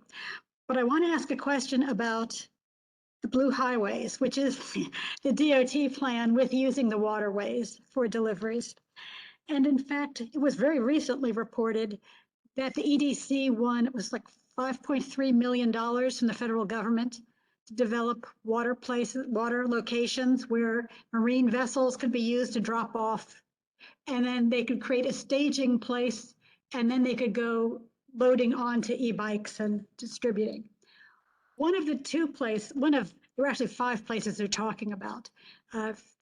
Only 2 of them are in Manhattan. One of them is in our community district, and it is at the heliport. So for those of you who don't like the helicopters, you won't mind using part of that dock space for marine vessels to be dropping off packages instead of coming by truck, and having e-bikes moving from there. But I want to make sure next month that we get more people from the financial district, because it is so close to them. But I was kind of wondering what you thought about it, because it's interesting. The other docks that the EDC is looking to build up, besides one by Stuyvesant Town, are in the Bronx and in Brooklyn, where they have big warehouses, Amazon and those. So they would be unloading their materials to us in Manhattan and get some of the trucks out of their roadways, which is what they complain about all the time with equity, by letting the stuff leave their region, at least by water, by marine vessels. I was wondering what you thought of the original proposal, because it was new to me to read about it in Streets blog. Betty, Yeah. Betty, I think the heliport Wait, thing wait, is. wait, Mitch, please. I'm sorry, I thought you were asking for feedback. I'm sorry. No, I'm asked Chris for his opinion on. I'm sorry. Yes. I'd actually, this is something that DOT, EDC, and city planning have been talking about in various iterations for a number of years. And apropos of nothing, I used to work at EDC, you know, until about 2016, and they were talking about it then too. The biggest challenge to using the waterfront is not actually one of finding waterfront space, it's getting the industry to say yes and participating in anything meaningful. So if we put that part aside though, and just talk about actually the infrastructure and how it could be used by the city, I think that we're super interested in all of the above, everything you just mentioned, Betty. Both because if there are packages that then can be transported into Manhattan without having to use a truck to get them here, and then transported off that barge without a truck, where I think we're pretty excited. I think those are the big questions though. I haven't seen anywhere confirmed from the city that what they're talking about with the Blue Highway would totally eliminate the truck component. And that's one of the things we're very interested in this office now, finding some of the creative ways to get the industry to be a strong enough partner that they are actually not going to just be lining up a bunch of trucks at the pier waiting to pick up the packages. Sure, smaller truck, that's nice, but you know, I'm not looking to barge packages into Manhattan to put them on 15 Sprinter vans, right? I think that the opportunity here is if we can really remove those vans as well. And that's going to take some buy-in from the industry. It's also going to take some, now we're back to how everything's very interrelated. It's also going to take the state legislature stepping up on allowing for wider cargo bikes.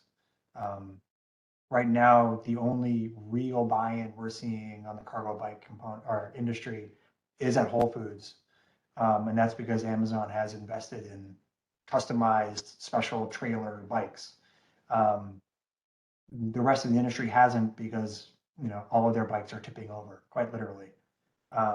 And so they can't get any number of packages of the volume that's worthwhile onto a bike. So you know, as excited as we are about the opportunity of using the waterfront in appropriate places, we don't want to see a bunch of trucks idling at the pier waiting for a bunch of packages to then load them up and drive out the FDR or wherever. Thank you for that thought, because we don't really want them either. Yeah. So thanks. And Mitch, you can please speak. When you mentioned the heliport, I thought that was a great idea. And then just to, you know, of course, it might kill two birds in one stone. There might be some revenue for they don't have to do as many helicopter rides, and it would also make things a little more equitable. And then to just, I think, to say what mentioned, to give some feedback on what Chris just said. Yes, Whole Foods is able to invest in the specific size, you know, like cargo bikes and everything.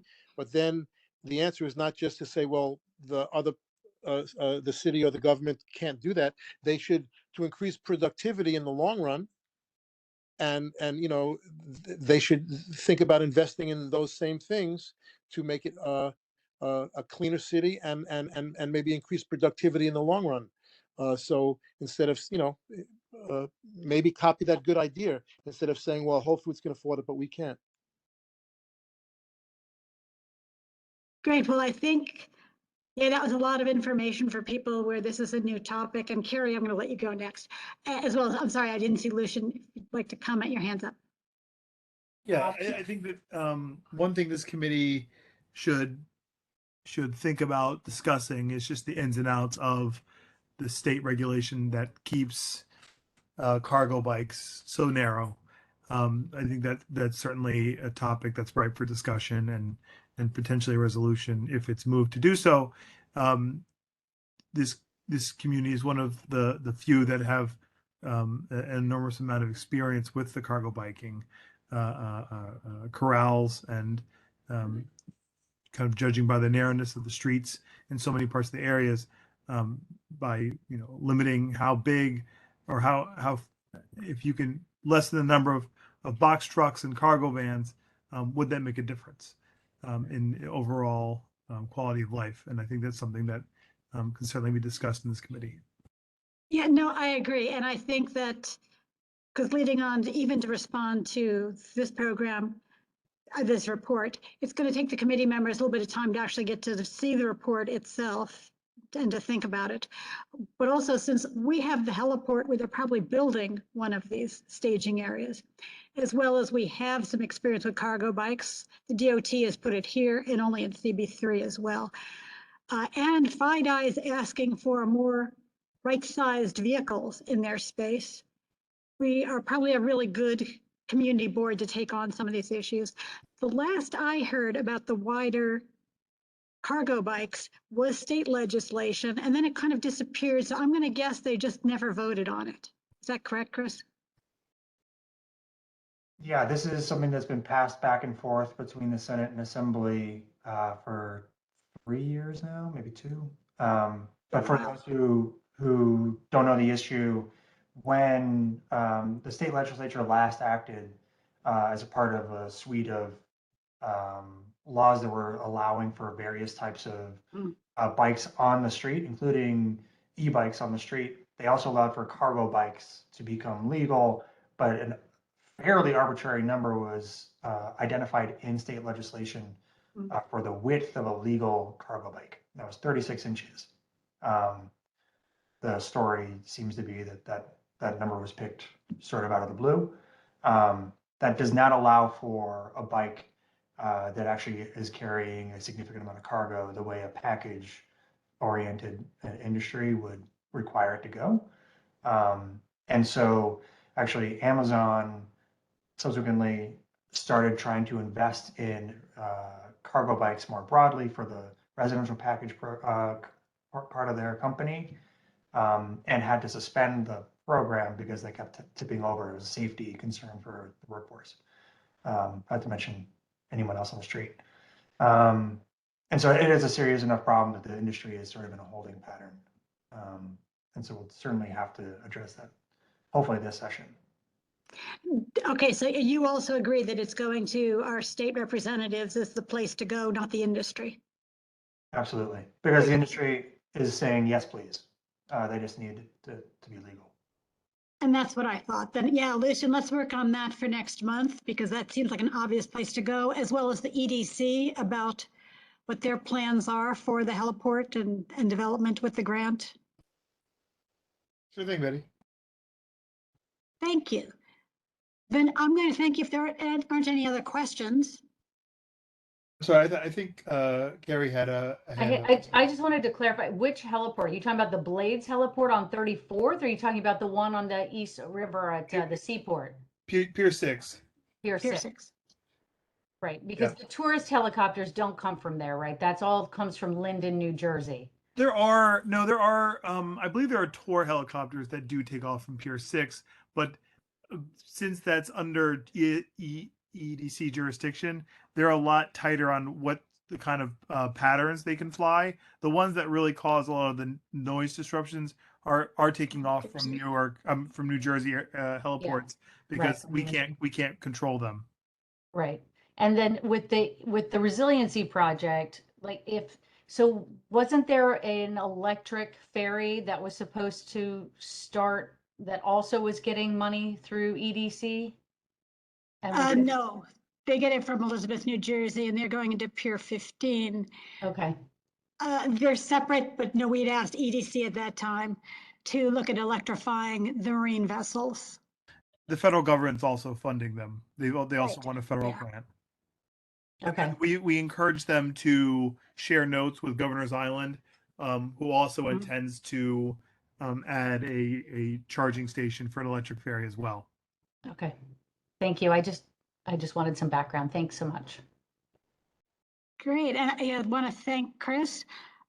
That was very informative. I will send out the link to the borough president's report, because I think it's important that people get to see the whole text and so they can really think about it. As well as I'll send you the Streets blog article, which talks about this EDC and the federal grant for a station where they can do staging for marine vessels bringing in freight.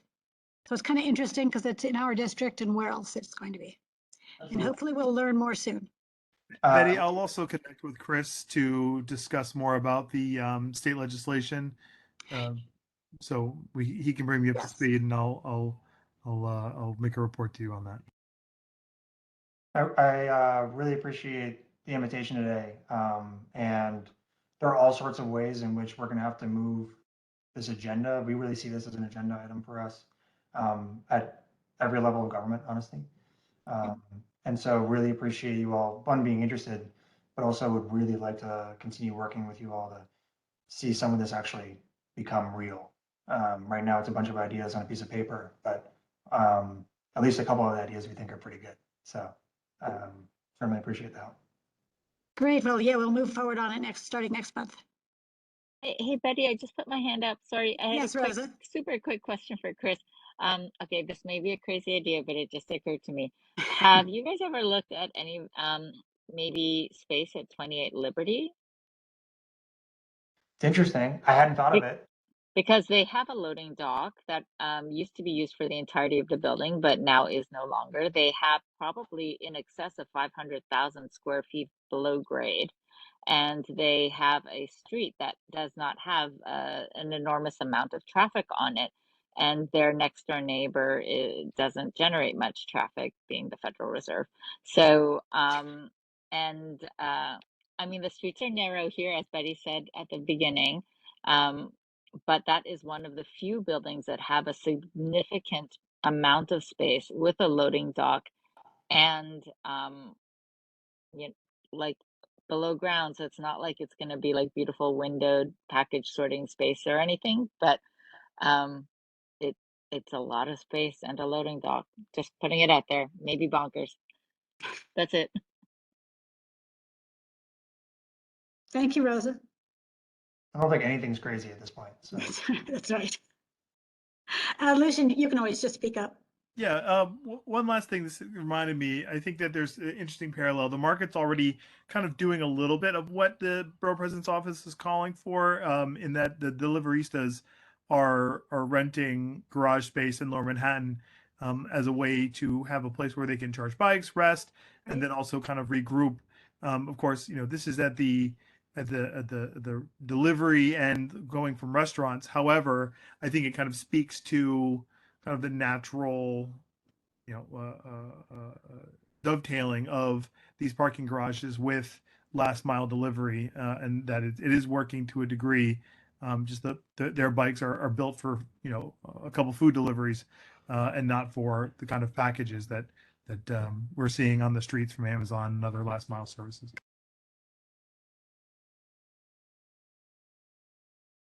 Great. Well, thank you. Well, if that's it, I want to thank everyone who participated on this item, and we will move on to our final agenda item. So look forward to seeing you in the future, Chris.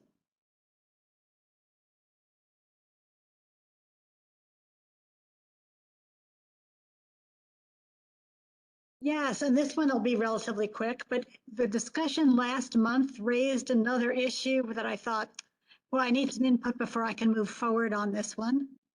So if you recall last month, we spoke about this was what was voted on and accepted versus what exists now. But this is fairly small modifications. We reorganized. This was getting the support. The number one, of course, is talking about the proposed honorary, and that has to be in the application. But I'm going to talk about number 2 and number 3. When we talked about the number of residences and businesses in a 1 block radius, we then talked about, and we used that to quantify for number 3, the number of letters or emails of support that would be needed. And I thought, then it went on, I believe it was Mitch, somebody else, and I apologize for not giving the credit correctly, brought up the issue of what about somebody, as we've had cases now, such as with the Supreme Court Justices, Brett Kavanaugh, and originally Clarence Thomas, where people came forward later and said, I have these objections to the standard of this person. And so it was a negative positioning on somebody and saying, well, what do we do about those? Because process now is all about the applicant hand-picking who they want to submit letters of support. And we're not really looking at the full picture. So if you go to the next one, this is what I was thinking about this month and wanted to talk to you about. Should the community board play a role in getting a balanced community input? So in response, this was in response to the voiced concern last month that a nominee, the requested sign location, or the nominee at that location could be objected to by some in the community. So it could be any of those three issues that someone objects to. Should some community notification be part of the process? This is not a case, that's why I said this would be the CB's role, not the applicant's role to do. And I spoke a little bit with Lucian to make sure he didn't say this would be overwhelming to the office. And he said, you know, it's worth exploring. And there are things that can be done. What kind of work would I be asking of the community board? Things such as posting on CB1 social media accounts, that this is a recommendation, a co-name request that's out there, and is there any feedback? Asking online news, such as the Broadsheet and Tribeca Tribune and those that cover our district, to do an article or a posting with information on ways to file a comment with us or to speak at a full board public session. Included in a CB1 email blasts that go out, such as we do when the agendas are distributed at the beginning of each month. So the big thing is, what do people think of that to get a more balanced view? Yeah, Mitch. Yeah, I think the analogy that I made was in correlation with some of the statues that, you know, people have Right. found out that they were like, you know, Confederate slave Slaveholders, yes. Yeah, right. And so you might find that out later. So to have a mechanism where that could be dealt with.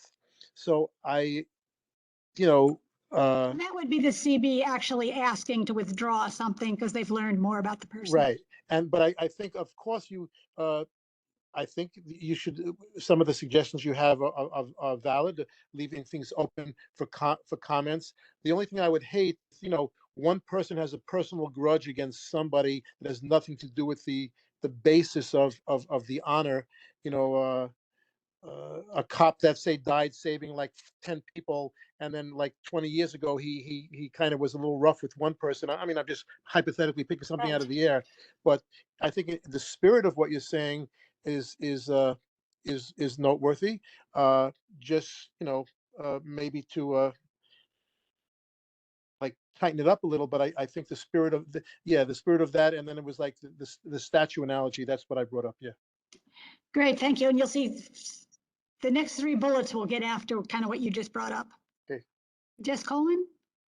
Yeah, I don't know.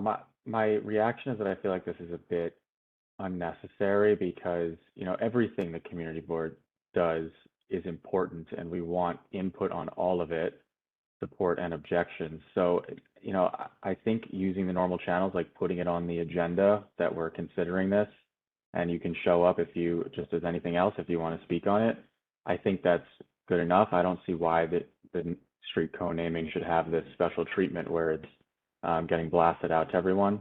Yeah, so, you know, the local press already puts up a lot of the agendas and people are aware that things are going to be up for a vote. So my sense would be to just leave it alone, but not totally against it if people are think it's a good idea.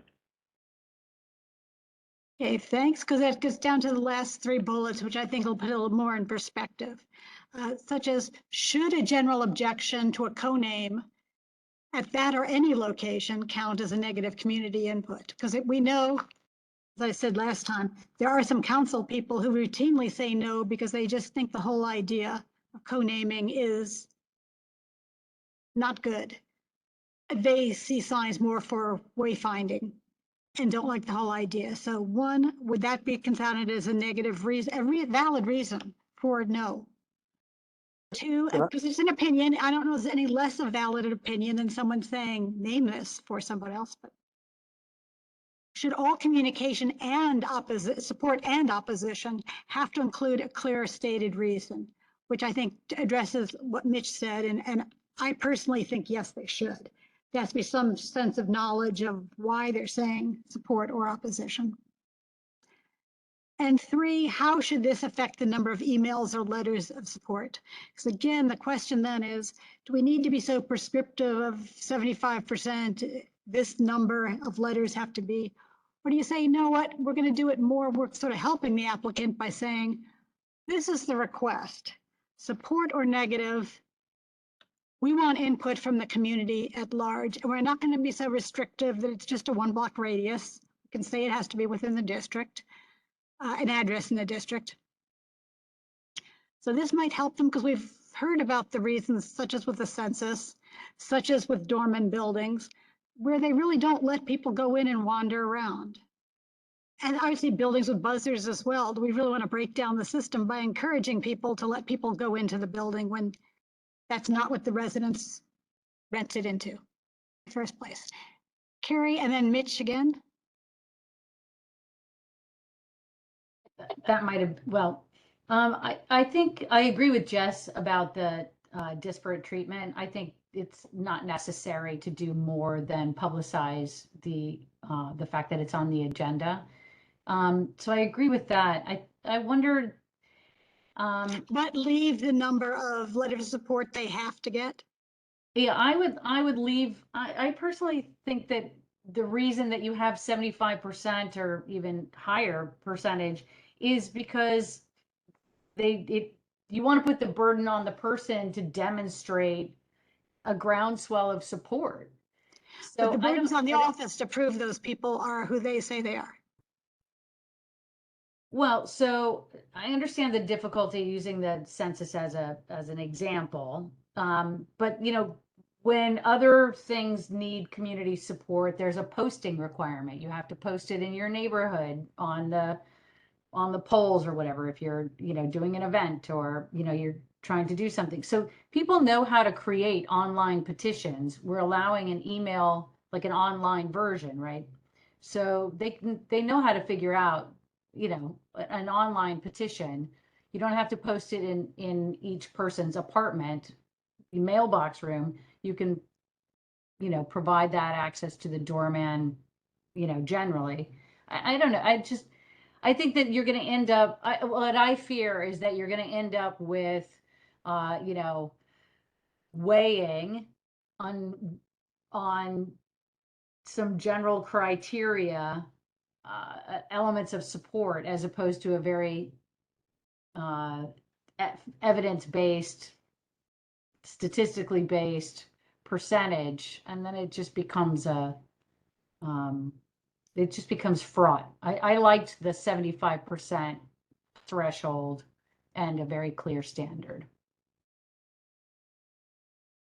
Okay, Mitch. Sorry, you must be muted, Mitch. I'm sorry. You're correct, Betty. I agree with part of what the last person, I forget, and Jess said. Like the not, the 1 block radius. I mean, I know that in the building where I live, you're not going to get any information to the people through the doorman. They're not allowed to do that, and a lot of the buildings are like that here. So I think that's too restrictive. I'm not totally against the 75% thing. I just would hate for it to be like a cut and dry 75%. I'd rather have it like on, majority input, and then it's really up to the, the board or the council to kind of weigh in. If somebody gets, 73%, and, I'd hate for a technicality to come in like a standardized test. And then, so basically, I just wanted to echo a few of those things. Thank you. Eric? Yeah, I just want to confirm. So is there currently a moratorium that the board is not considering any co-naming right now? This year while rewriting the application, yes. Okay. Last year, before this moratorium, how many did we get? How many did CB1 get requests?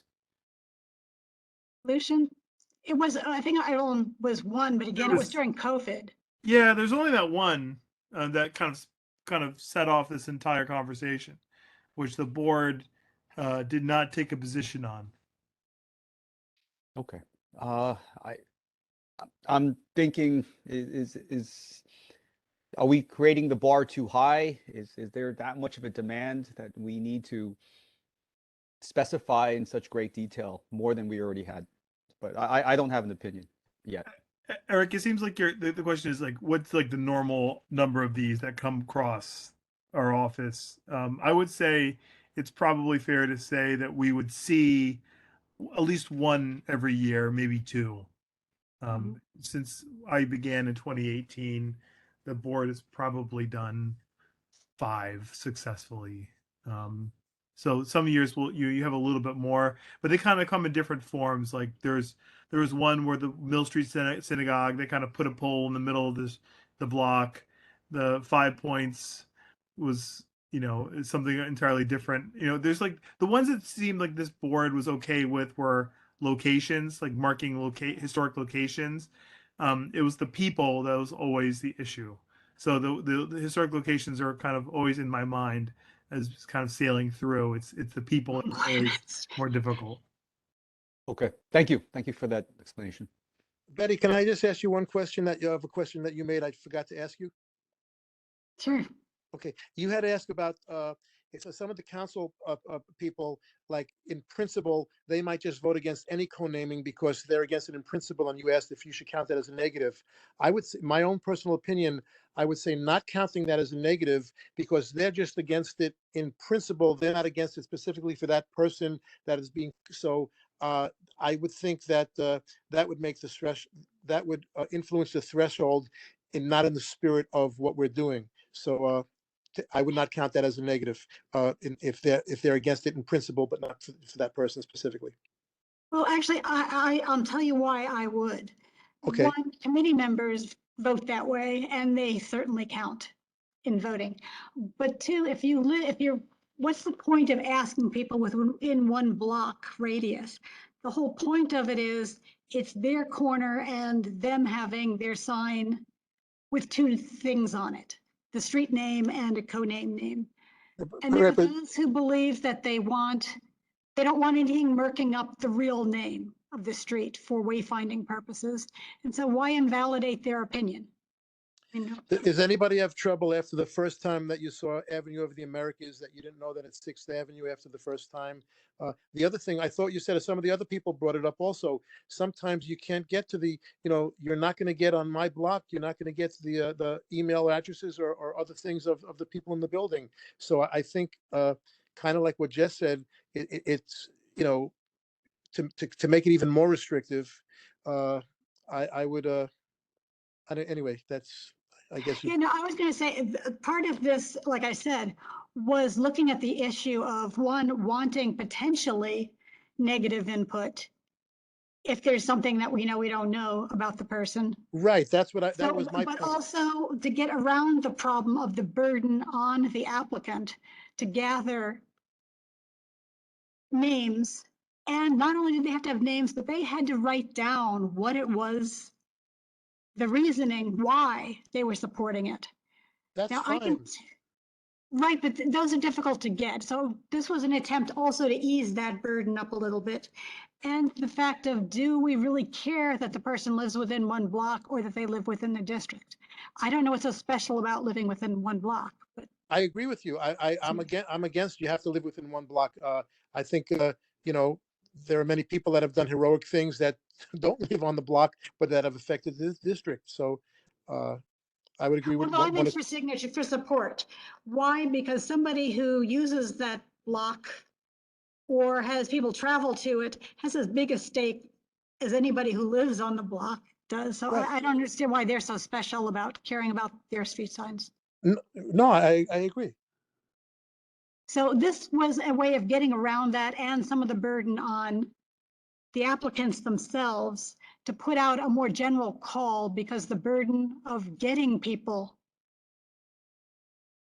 involved is a big one. And if we go to 75%, and I can tell you also with the Rector Street Bridge, if you remember removing the Rector Street pedestrian bridge, I went through those petitions and they were such garbage. I mean, it was the same names over and over again. And some of them, because I knew the people, I knew they were real people, but I also recognized their names over and over again. And when I spoke to them, they said, well, different people would, or same person would come back multiple times. And so I say, sure, I'll sign it. And I said, well, so you want it removed? I don't care. They're a nice person and I was in a rush, so it was easier to just sign my name. What does a signature mean? So I'm very wary of petitions with the Rector Street Bridge. Right. I mean, there's going to be fraud in well, whether when you do your taxes or anything else, nothing's going to be 100% Well, great. this wasn't even close to 100%. This was. I think something between what Jess said and the other person after him, I'm sorry, I forget her name, and what you're Jerry? saying, I think there's a happy ground there. So how should we measure? I guess that comes back to how do we measure support? Is it a narrative? It's just a collection of narrative responses. Is it a sort of statistical support measure? Like what's fair and what's been done in other places that would give us some, Well, given that it's 8:15, how many people think, I wanted to raise this so I can get all of you to think about it besides just me thinking about it. So we can come up with maybe some creative solutions for options that may work well for support. Given all the issues, challenges to the applicant in trying to get these signatures, but getting signatures and getting them with information for why they support, as well as assistance to the office if they're going to put out or collecting information from people who are negative or have a reason for saying no, then they have to get information as to why that no. We need something that will kind of cover all of that. And so do we want to use, that's why I thought, why don't we use social media and things we have in place to give people a real community forum as we do for other things, such as when the homeless shelters were opening, such as when there's a new building going up. There's really a forum. It's not just one person collecting who they want. And then that's the decision of the way the community is going to go. Do we want it more rounded? So why don't we take this month for everybody to think and jot down ideas if you can work out some of this, because I don't think it can just be discussed without people reflecting a little bit, because it is complex. Betty, the only thing I'll say, if you open it up to social media, like completely, and this is also kind of to echo Jess's point, I mean, you're really, advertising. People, say a lot of things behind, like the secretive, what hashtags or whatever that stuff. No, this is just advertising. It's just putting out there that this is going to happen. It's on, all right, like, it was already brought up that it's on, like to an It's a extent, yes. notification, it's not of a collection. Okay, all right, Was not the intent anyway. sure. But people agree to put it off. Thank you, Jess. Thank you, Gary. Then let's put it off till next month, but people have to think about it. It can't be just me thinking about these things all the time. And if you'd like, I can send you, I'm going to send you the links to the report that Chris Carroll just spoke about, and I'll send you the links to the Street Blog article about what's going to happen with the EDC and the heliport. So you can look at that as well. We'll have those speakers, but I can send you some of those suggested too, so you can reflect on those. I don't expect you to memorize what was on that slide. News and updates. I can do these quite quickly. One, I was asked by Tammy Meltzer, our chair, to bring up Deborah Glicks, and she is a assemblywoman for North Battery Park City and the area north of here, as well as Tribeca. She had an October 5th letter to the DOT Commissioner Rodriguez, and in it she points out that New York law allows licensees to serve alcoholic beverages in auxiliary premises, that's dining sheds is what she's referring to, that are either directly contiguous to the licensed premise, the bar or the restaurant, or non-contiguous municipal public spaces, which is defined as, quote, separated from the licensed premises only by a pedestrian thoroughfare. That's sidewalk. And then she cites what the law is. The bicycle lanes are not pedestrian thoroughfares. Then she cites a legal precedent where it said the plaintiff was negligent for walking in a bicycle lane and unable to collect for her injuries sustained when hit by a bicycle that was properly traveling in a bicycle lane. This was the cause of concern that got Assemblywoman Deborah Glick looking at this and saying, should we be asking servers and people frequenting to be crossing bicycle lanes in order to be moving alcohol between a restaurant and a dining shed? So her point is many of the current dining sheds in New York City are separated from licensed premises by both a pedestrian thoroughfare, sidewalk, and bicycle lanes. These dining sheds fit neither definition of contiguous municipal public space nor non-contiguous municipal public space under New York law. Therefore, licensed premises operating dining sheds separated from the licensed establishment by bicycle lanes that serve alcohol violate state law and shall be subject to the provisions of Section 118 and 119 of the Alcoholic Beverage Control Law. The penalties include revocation of their ABC license for cause. So all of those that are serving, I don't know how many of them realize they are at risk, but the Assemblywoman has said that she is looking for the law to start to be enforced. So if you have a friendly dining shed you'd like to go to and want to talk to that vendor to say, it is actually against the law and there may be a move to start enforcing that law and take it, that could risk their alcoholic license for the whole restaurant bar, as well as for the shed itself. This is a developing situation they probably should be aware of. And Mitch, is your hand up new? Yeah, I just put it back. I have a question because I'm not, you know, it all seems reasonable. The only thing that I was thinking about when I read about this, what's the difference whether they're doing it with alcohol or they have to bring a glass of water or a glass of soda over or food? Because it's the liquor license law.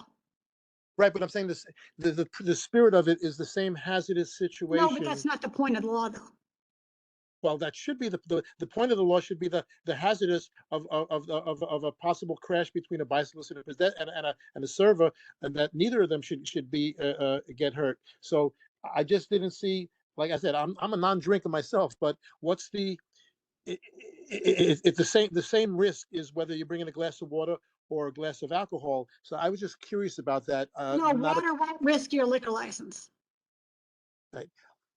That's any other comments about this? Because this is just an awareness. And then I want to call on Jackie because I'm hoping she has something to say. So if you could unmute Jackie.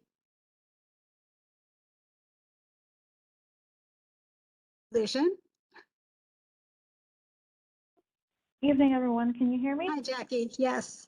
Hello, Betty. Hello, everyone. Yep, I just wanted to give an update for the Brooklyn Bridge bike lane. So if that is part of the updates, I can definitely wait till then. But in terms of this letter, I know if it was addressed to the commissioner, it would have been sent to our CCU unit, and I can more than definitely check in with them and see, you know, what's going on in terms of the response to this. That would be great. Thank you. Because like I said, our CB1 chair is the one who disseminated this and asked all the committees to announce it to all members. And Jackie, since we have you on from the DOT, if you could talk about the Brooklyn Bridge bike lane, because there have been a lot of noise about the ponding. Yep, no, of course. So the latest What does the I ponding have, mean? It floods. I mean, it's water over it. Okay, thank you. So the latest I have right now is that our Bridges Division has identified the most problematic areas along that bike lane and is continuing to work with the contractor to perform the work to develop a repair detail that will direct the rainfall to the areas designated for the water to flow. And as of now, efforts are being made to complete this before, the end of the current construction season and, before the winter gets here. So that's the latest I have on that end.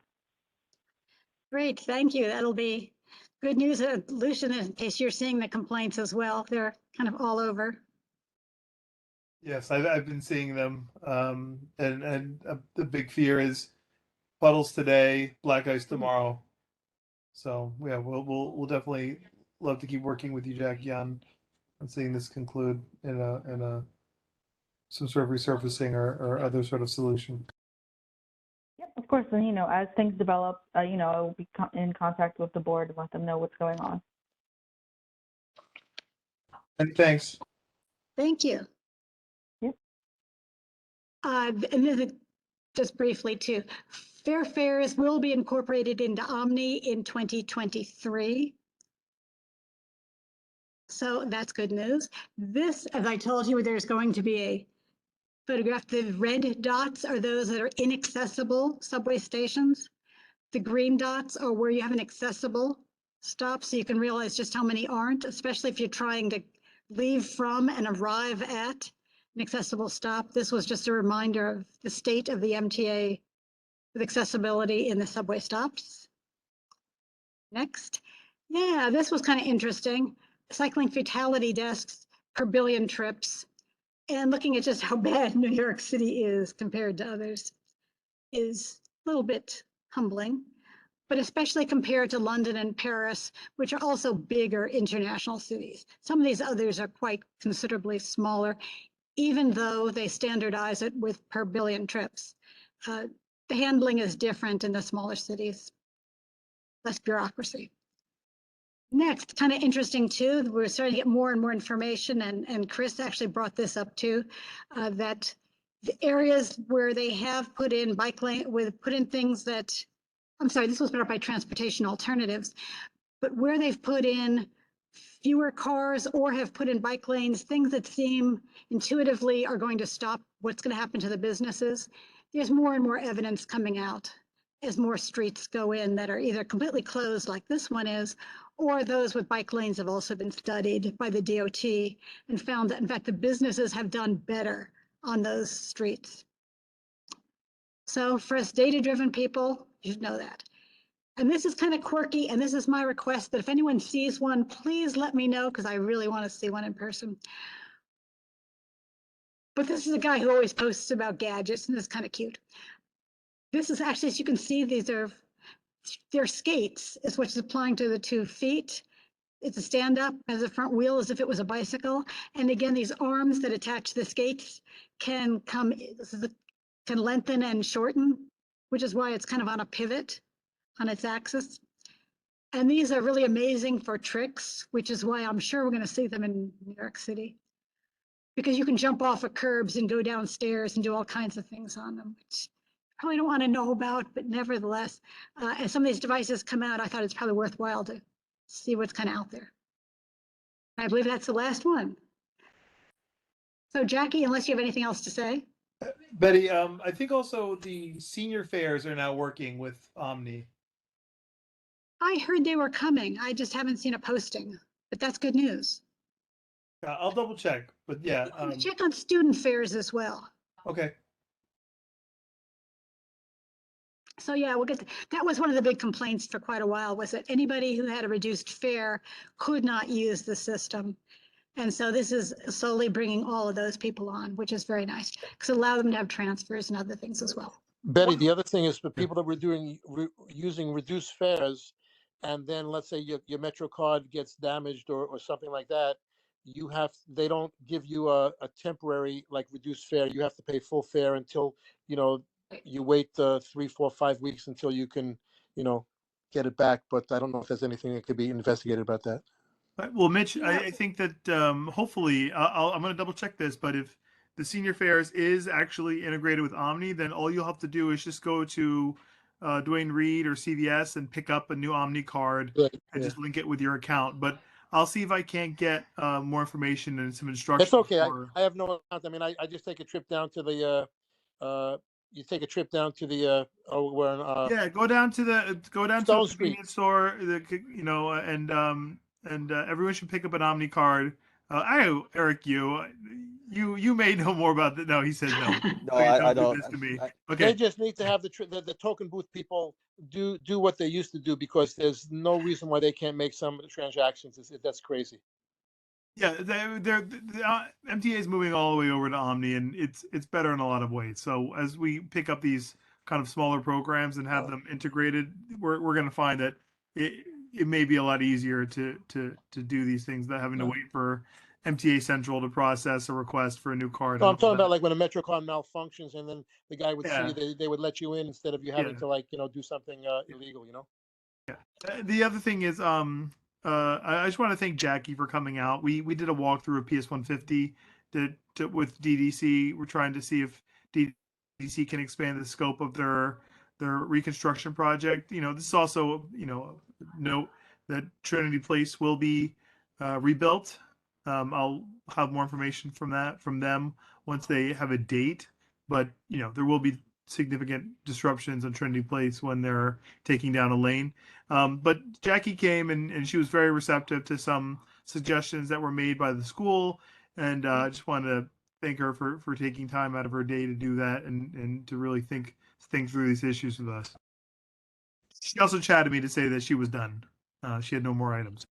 Yeah, no, that's great. And by the way, Lucian, when you speak with people about Omni, if you would also mention, when is Access-a-Ride ever going to qualify? Because that is the one group that has to pay not only full fare, they can't be anything else, but they have to pay in exact cash.